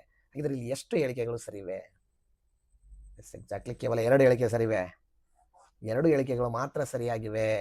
ಯಾವ್ದ್ಯಾವುದು? ಬುದ್ಧನ ಮೊದಲ ಹೆಸರು ಸಿದ್ಧಾರ್ಥ, ಎಸ್ ರೈಟ್ ಇದೆ. ಈತನ ತಂದೆ ಶುದ್ಧೋಧನ ಶಕ್ಯ ಗಣಸಂಘದ ರಾಜನಾಗಿದ್ದ, ಎಸ್ ಎಕ್ಸಾಕ್ಟ್ಲಿ ಕರೆಕ್ಟ್. ಬುದ್ಧ ತ್ರಿರತ್ನಗಳನ್ನ ಬೋಧಿಸ್ತಾನ? ಇಲ್ಲ. ಯಾರು? ಇಲ್ಲಿ ಮಹಾವೀರ. ಜೈನ ಧರ್ಮದ ತ್ರಿರತ್ನಗಳು. ಇವ್ರು ಯಾವ? ತ್ರಿಪಿಟಕಗಳು. ಬುದ್ಧ ಧರ್ಮದವು ತ್ರಿಪಿಟಕಗಳು ಅಲ್ವಾ, ತ್ರಿಪಿಟಕ. ನಂತರ ಬೌದ್ಧ ಧರ್ಮದಲ್ಲಿ ಶ್ವೇತಾಂಬರ ದಿಗಂಬರ ಇಲ್ಲ. ಇವೆರಡು ಕೂಡ ಜೈನ ಧರ್ಮದ ಒಂದು ಪಂಗಡಗಳು. ಯಾವ? ಜೈನ ಧರ್ಮದ ಪಂಗಡಗಳಾಗಿವೆ. ಸೊ ಹಾಗಾಗಿ ಇವು 2 ಹೇಳಿಕೆಗಳು ತಪ್ಪು, ಇವು 2 ಹೇಳಿಕೆ ಸರಿ, 2 ಹೇಳಿಕೆ ಮಾತ್ರ ಸರಿ ಆಗ್ತದೆ. ಸರಿಯಾದಂತಹ ಆಯ್ಕೆ ಗುರುತಿಸಿ. ನೋಡಿಲಿ, ಧರ್ಮಚಕ್ರ ಪ್ರವರ್ತನ, ಮಹಾಪರಿನಿರ್ವಾಣ, ಮಹಾಪರಿತ್ಯಾಗ, ರಾಜಭೋಗ ಸಂಸಾರದ ಸುಖವನ್ನು ತೊರೆದಿದ್ದು ಬುದ್ಧನು ನೀಡಿದ ಮೊದಲ ಬೋಧನೆ, ಸಾರ್ಥಕ ಬದುಕಿನ ಅಂತ್ಯ. ಎಸ್, ಬಹಳ ಸುಂದರವಾಗಿರ್ತಕ್ಕಂಥ ಪ್ರಶ್ನೆ. ಧರ್ಮಚಕ್ರ ಪ್ರವರ್ತನ ಅಂದ್ರೆ ಬುದ್ಧನು ನೀಡಿದ ಮೊದಲ ಬೋಧನೆ, ಮಹಾಪರಿನಿರ್ವಾಣ ಅಂದ್ರೆ ಸಾರ್ಥಕ ಬದುಕಿನ ಅಂತ್ಯ ಅಂದ್ರೆ ಈತನ ಮರಣ, ಮಹಾಪರಿತ್ಯಾಗ ಅಂದ್ರೆ ರಾಜಭೋಗ ಸುಖ ಸಂಸಾರವನ್ನ ತೊರೆದಿದ್ದು. ಹಾಗಿದ್ರೆ ಇಲ್ಲಿ 1ನೇದು ಬಿ, 2ನೇದು ಸಿ. 1ನೇದು ಬಿ, 2ನೇದು ಸಿ ಅಲ್ಲಿ 3ನೇದು ಎ. ಸರಿಯಾದಂತ ಉತ್ತರ ಎ ಆಗ್ತದೆ. ಓಕೆ, ಇಲ್ಲಿ ನೋಡಿ ಪ್ರಮುಖವಾಗಿರ್ತಕ್ಕಂಥ ಮತ್ತೊಂದು ಪ್ರಶ್ನೆ. ಇವು ಬುದ್ಧನ ಹೆಸರುಗಳು ಯಾವ್ಯಾವು? ತಥಾಗತ, ಜಿನ, ಶಾಕ್ಯಮುನಿ, ಸಿದ್ಧಾರ್ಥ. ಎಸ್, ಇದರಲ್ಲಿ 3 ಹೆಸರುಗಳಿವೆ. ಅದನ್ನು ತಥಾಗತ ಅಂದ್ರೂ ಓಕೆ, ಶಾಕ್ಯಮುನಿ ಅಂದ್ರೂ ಓಕೆ, ಸಿದ್ಧಾರ್ಥ ಅಂದ್ರೂ ಓಕೆ. ಜಿನ ತಪ್ಪು, ಅಂದ್ರೆ ಎ ಸಿ ಡಿ ಸರಿಯಾದಂತ ಉತ್ತರ. ಮುಂದಿನ ಪ್ರಶ್ನೆ. ಇವು ತ್ರಿಪಿಟಕಗಳು. ಧಮ್ಮ, ವಿನಯ, ಶಕ್ಯ, ವಿನಯ ಸುತ್ತ ಅಭಿಧಮ್ಮ, ಸುತ್ತ ನಿತ್ಯ ಅಭಿಧಮ್ಮ, ವಿನಯ ಧರ್ಮ ಅಭಿಧಮ್ಮ. ಎಸ್ ಎಕ್ಸಾಕ್ಟ್ಲಿ, ವಿನಯ ಪಿಟಕ, ಸುತ್ತ ಪಿಟಕ, ಅಭಿಧಮ್ಮ ಪಿಟಕ ಅಲ್ವಾ. ಸರಿಯಾದಂತ ಉತ್ತರ ಬಿ ಆಗ್ತದೆ. ಮತ್ತೊಂದು ಇಂಟ್ರೆಸ್ಟಿಂಗ್ ಆಗಿರ್ತಕ್ಕಂಥ ಪ್ರಶ್ನೆ ಬಂದಿದೆ ನೋಡಿ. ಋಷಭನಾಥ ಜೈನ ಧರ್ಮದ 23ನೇ ತೀರ್ಥಂಕರ. ಜಿನ ಎಂದರೆ ಮೋಹವನ್ನ ಗೆದ್ದವನು. ದಿಗಂಬರ ಪಂಥದವರು ಬಿಳಿಯ ವಸ್ತ್ರವನ್ನ ಧರಿಸುತ್ತಾರೆ. ತ್ರಿಪಿಟಕಗಳಲ್ಲಿ ಮಹಾವೀರನ ಬೋಧನೆಗಳನ್ನ ಸಂಗ್ರಹಿಸಲಾಗಿದೆ. ವೆರಿ ಇಂಟ್ರೆಸ್ಟಿಂಗ್ ಪ್ರಶ್ನೆ, ಗಮನ ಹರಿಸ್ರಿ. ಸರಿಯಾದಂತಹ ಆಯ್ಕೆ ಯಾವುದಿದ್ರಾಗ ಅಂತ ನೀವು ನಿಜವಾಗ್ಲೂ ಫ್ಯೂಸ್ ಮಾಡಿ ಕಂಡುಹಿಡಿರಿ. ಎಸ್, ನಾನು ಹೇಳ್ತೀನಿ, ಇದಕ್ಕೆ ಕೇವಲ 1 ಹೇಳಿಕೆ ಸರಿಯಾಗಿದೆ. ಒಂದೇ ಒಂದು. ಐ ಥಿಂಕ್ ಇದನ್ನು ಕಮೆಂಟ್ ಮಾಡಿದ್ರೆ ಬೇಡ, ನಾನೇ ಮಾಡಿಬಿಡ್ತೀನಿ, ಎಕ್ಸ್ಪ್ಲೈನ್ ಕೊಟ್ಬಿಡ್ತೀನಿ. ಋಷಭನಾಥ ಜೈನ ಧರ್ಮದ 23ನೇ ತೀರ್ಥಂಕರ ಐತಲ್ಲ, ಇದು ತಪ್ಪು. ಋಷಭನಾಥ ಈತ ಮೊದಲ ತೀರ್ಥಂಕರ. ಹಾಗಿದ್ರೆ 23ನೇ ತೀರ್ಥಂಕರ ಯಾರು? ಪಾರ್ಶ್ವನಾಥ. ಯಾರು? ಪಾರ್ಶ್ವನಾಥ ಏನಿದಾನಲ್ಲ ಈತ ಪಾರ್ಶ್ವನಾಥ 23ನೇ ತೀರ್ಥಂಕರ ಆಗ್ತಾನೆ. ಜಿನ ಅಂದರೆ ಮೋಹವನ್ನ ಗೆದ್ದವನು. Yes exactly right. ದಿಗಂಬರ ಪಂಥದವರು ಬಿಳಿಯ ವಸ್ತ್ರವನ್ನ ಧರಿಸ್ತಾರ? ನೋ, ದಿಗಂಬರ ಪಂಥದವರು ಬಟ್ಟೆನೇ ಧರಿಸಲ್ಲ. ಇವರು ಬಿಳಿಯ ವಸ್ತ್ರವನ್ನ ಧರಿಸದವರು ಶ್ವೇತಾಂಬರರು. ಯಾರು? ಶ್ವೇತಾಂಬರರು ಇವರು. ಹಾಗಾಗಿ ಇದು ಕೂಡ ತಪ್ಪು ಹೇಳಿಕೆ ಆಗುತ್ತೆ. ತ್ರಿಪಿಟಕಗಳಲ್ಲಿ ಮಹಾವೀರನ ಬೋಧನೆಗಳಲ್ಲ, ಬುದ್ಧನ ಬೋಧನೆಗಳು ಅಲ್ವಾ. ಬುದ್ಧನ ಬೋಧನೆಗಳನ್ನ ಅದರಾಗ ಸಂಗ್ರಹಿಸಲಾಗಿದೆ. ಸೊ ಬಹಳ ಕನ್ಫ್ಯೂಸ್ ಆಗ್ಬಾರ್ದು. ಹಾಗಾಗಿ ಈ 3 ಹೇಳಿಕೆಗಳು ತಪ್ಪಾದ್ರೆ ಇದು ಒಂದೇ ಹೇಳಿಕೆ ಸರಿಯಾಗಿರ್ತಕ್ಕಂಥದ್ದು. ಇವು ತಪ್ಪು. ಒಂದು ಹೇಳಿಕೆ ಮಾತ್ರ ಸರಿಯಾಗಿದೆ. ಎಸ್, ಇಲ್ಲಿ 9ನೇ ಪ್ರಶ್ನೆ ವೆರಿ ಇಂಟ್ರೆಸ್ಟಿಂಗ್ ಆಗಿರುವಂತಹ ಪ್ರಶ್ನೆ ಮತ್ತೊಂದಿದೆ ನೋಡಿಲಿ. ಆಸ್ತಿಯ ಎಂದರೆ ಸಂಪತ್ತನ್ನ ಗಳಿಸದಿರೋದು, ಅಪರಿಗ್ರಹ ಎಂದರೆ ಕಳ್ಳತನ ಮಾಡದಿರುವುದು, ಮತ್ತೆ 3ನೇದು ಬುದ್ಧ ಬಿಹಾರದ ಪಾವಪುರಿ ಎಂಬಲ್ಲಿ ತನ್ನ ದೇಹತ್ಯಾಗ ಮಾಡಿದ. ಬೌದ್ಧ ಧರ್ಮದಲ್ಲಿ ಹೀನಯಾನ, ಮಹಾಯಾನ, ವಜ್ರಯಾನ ಪಂಥಗಳಿವೆ. ಹಾಗಿದ್ರೆ ಇಲ್ಲಿ ಎಷ್ಟು ಹೇಳಿಕೆಗಳು ಸರಿಯಾಗಿವೆ? Yes exactly, again and again 1 ಹೇಳಿಕೆ ಮಾತ್ರ ಸರಿಯಾಗಿದೆ. ಹಾಗಿದ್ರೆ ಯಾವುದು ಅಂತಕ್ಕಂಥ ತುಂಬ ಜನರಿಗೆ ಕನ್ಫ್ಯೂಸ್ ಆಗ್ತಾ ಇದೆ. ಯಾಕೆ ತಪ್ಪಿವೆ? ಕರೆಕ್ಟ್ ಇವೆ ಅಲ್ಲ ಅಂತ ಭಾಸವಾಗ್ತದೆ ಅಷ್ಟೇ, ಬಟ್ ತಪ್ಪಿವೆ ಅವು. ಆಸ್ತಿಯ ಅಂದರೆ ಕಳ್ಳತನವನ್ನ ಮಾಡದೇ ಇರುವಂಥದ್ದು, ಅಪರಿಗ್ರಹ ಅಂದರೆ ಸಂಪತ್ತನ್ನು ಒಂದೇ ಇರ್ತಕ್ಕಂಥದ್ದು. ಇದು ಇಲ್ಲಿ ಬರಬೇಕು, ಇದು ಇಲ್ಲಿ ಬರಬೇಕು. ಸೊ ಇವೆರಡು ಹೇಳಿಕೆಗಳು ತಪ್ಪಾಗ್ತವೆ. ಬುದ್ಧ ಬಿಹಾರದ ಪಾವಪುರಿ ಎಂಬಲ್ಲಿ ಪ್ರಾಣತ್ಯಾಗ ಮಾಡಲಿಲ್ಲ. ಕುಶಿನಗರದಲ್ಲಿ ಈತ 80ನೇ ವಯಸ್ಸಿನಲ್ಲಿ ಪ್ರಾಣತ್ಯಾಗವನ್ನು ಮಾಡ್ದ ಅಲ್ವಾ. ಸೊ ಹಾಗಾಗಿ ಇದು ಬಿಹಾರದ ಪಾವಪುರಿ ತಪ್ಪಾಗ್ತದೆ. ಇಲ್ಲಿ ಯಾರು ಸತ್ರು ಅಂದರೆ ಜೈನ ಧರ್ಮದ ನಮ್ಮ ಯಾರು ಮಹಾವೀರ, ಜೈನ ಧರ್ಮದ ಮಹಾವೀರ ಏನಿದಾನಲ್ಲ, ಆ ಮಹಾವೀರ ಸತ್ತಿದ್ದು ಒಂದು ಪಾವಪುರಿಯಲ್ಲಿ. ಸೊ ಇದು ಕನ್ಫ್ಯೂಸ್. ಬೌದ್ಧ ಧರ್ಮದಲ್ಲಿ Hinayana, Mahayana, Vajrayana. Yes, exactly right. ಇದು ಒಂದೇ ಸರಿ ಇದೆ. ಇವು ಮೂರು ಕೂಡ ತಪ್ಪಾಗಿರ್ತಕ್ಕಂಥ ಹೇಳಿಕೆ. ಹಾಗಾಗಿ ಎ ಸರಿಯಾದಂಥ ಉತ್ತರ ಆಗುತ್ತೆ. ಇಷ್ಟ ಆಗಿತ್ತು ಇವತ್ತಿನ ತರಗತಿ. ಐ ಹೋಪ್ ಈ ವಿಡಿಯೋ ನಿಮಗೆ ಇನ್ಫಾರ್ಮೇಟಿವ್ ಆಗಿತ್ತು ಅಂತ ಭಾವಿಸಿದ್ದೇನೆ. ಹಾಗೆ ಇದೇ ರೀತಿಯಾಗಿರ್ತಕ್ಕಂಥ ಮುಂದಿನ ವಿಡಿಯೋಗಳು ನಿಮಗೆ ಬೇಕು ಅನ್ನೋದಾದರೆ ನಮ್ಮ ಚಾನಲನ್ನು ಸಬ್ಸ್ಕ್ರೈಬ್ ಆಗಿ ಬೆಲ್ ಐಕನನ್ನು ಒತ್ತಿ ನೋಟಿಫೈ ಆಗಿರೋದನ್ನು ನೀವು ಮರೆಯೋ ಆಗಿಲ್ಲ. ನಿಮಗಾಗಿ ತುಂಬ ಇಂಪಾರ್ಟೆಂಟ್ ಆಗಿರ್ತಕ್ಕಂಥ ಪ್ರಶ್ನೋತ್ತರಗಳನ್ನು ಕ್ರಿಯೇಟ್ ಮಾಡಿಕೊಂಡು ಅವುಗಳನ್ನು ಉತ್ತರ ಸಹಿತವಾಗಿ ಬಿಡಿಸುವಂಥ ಕಾರ್ಯ ಇಲ್ಲಿ ಸಾಗ್ತಾ ಇದೆ. ಸೊ ಹಾಗಾಗಿ ಈ ಒಂದು ಕಾರ್ಯಕ್ಕೆ ನಿಮ್ಮ ಸಪೋರ್ಟ್, ನಿಮ್ಮ ಸಹಕಾರ, ನಿಮ್ಮ ಬೆಂಬಲ ಇದ್ದೇ ಇರುತ್ತೆ ಅನ್ನುವಂಥ ಭಾವನೆ ಅನ್ನೋದು ಯಾವತ್ತೂ ನಿಮ್ಮಯ ಒಂದು ಕನಸುಗಳನ್ನು ಸಾಕಾರಗೊಳಿಸುವುದೇ ನಮ್ಮ ಸಹಕಾರ ಕಲಿಕೆಯ ಮುಖ್ಯ ಧ್ಯೇಯವಾಗಿದೆ ಅಂತಕ್ಕಂಥ ಮಾತನ್ನು ಹೇಳ್ತಾ ನಾನು ಇಲ್ಲಿಗೆ ಈ ವಿಡಿಯೋನ ಮುಗಿಸ್ತಾ ಇದ್ದೀನಿ. ಚಾನಲ್ ಸಬ್ಸ್ಕ್ರೈಬ್ ಮಾಡಿ, ಬೆಲ್ ಐಕನನ್ನು ನೋಟಿಫೈ ಆಗಿರಿ. ವಿಡಿಯೋಕ್ಕೊಂದು ಲೈಕು, ಶೇರ್ ಮಾಡೋದ್ರ ಮುಖಾಂತರವಾಗಿ ನೀವು ಕೃತಜ್ಞರಾಗಿರಿ ಅಂತ ಹೇಳ್ತಾ ಈ ವಿಡಿಯೋ ಮುಗಿಸ್ತಾ ಇದ್ದೀನಿ. Thank you. Ta-ta, bye bye, take care. ಶುಭ ದಿನ.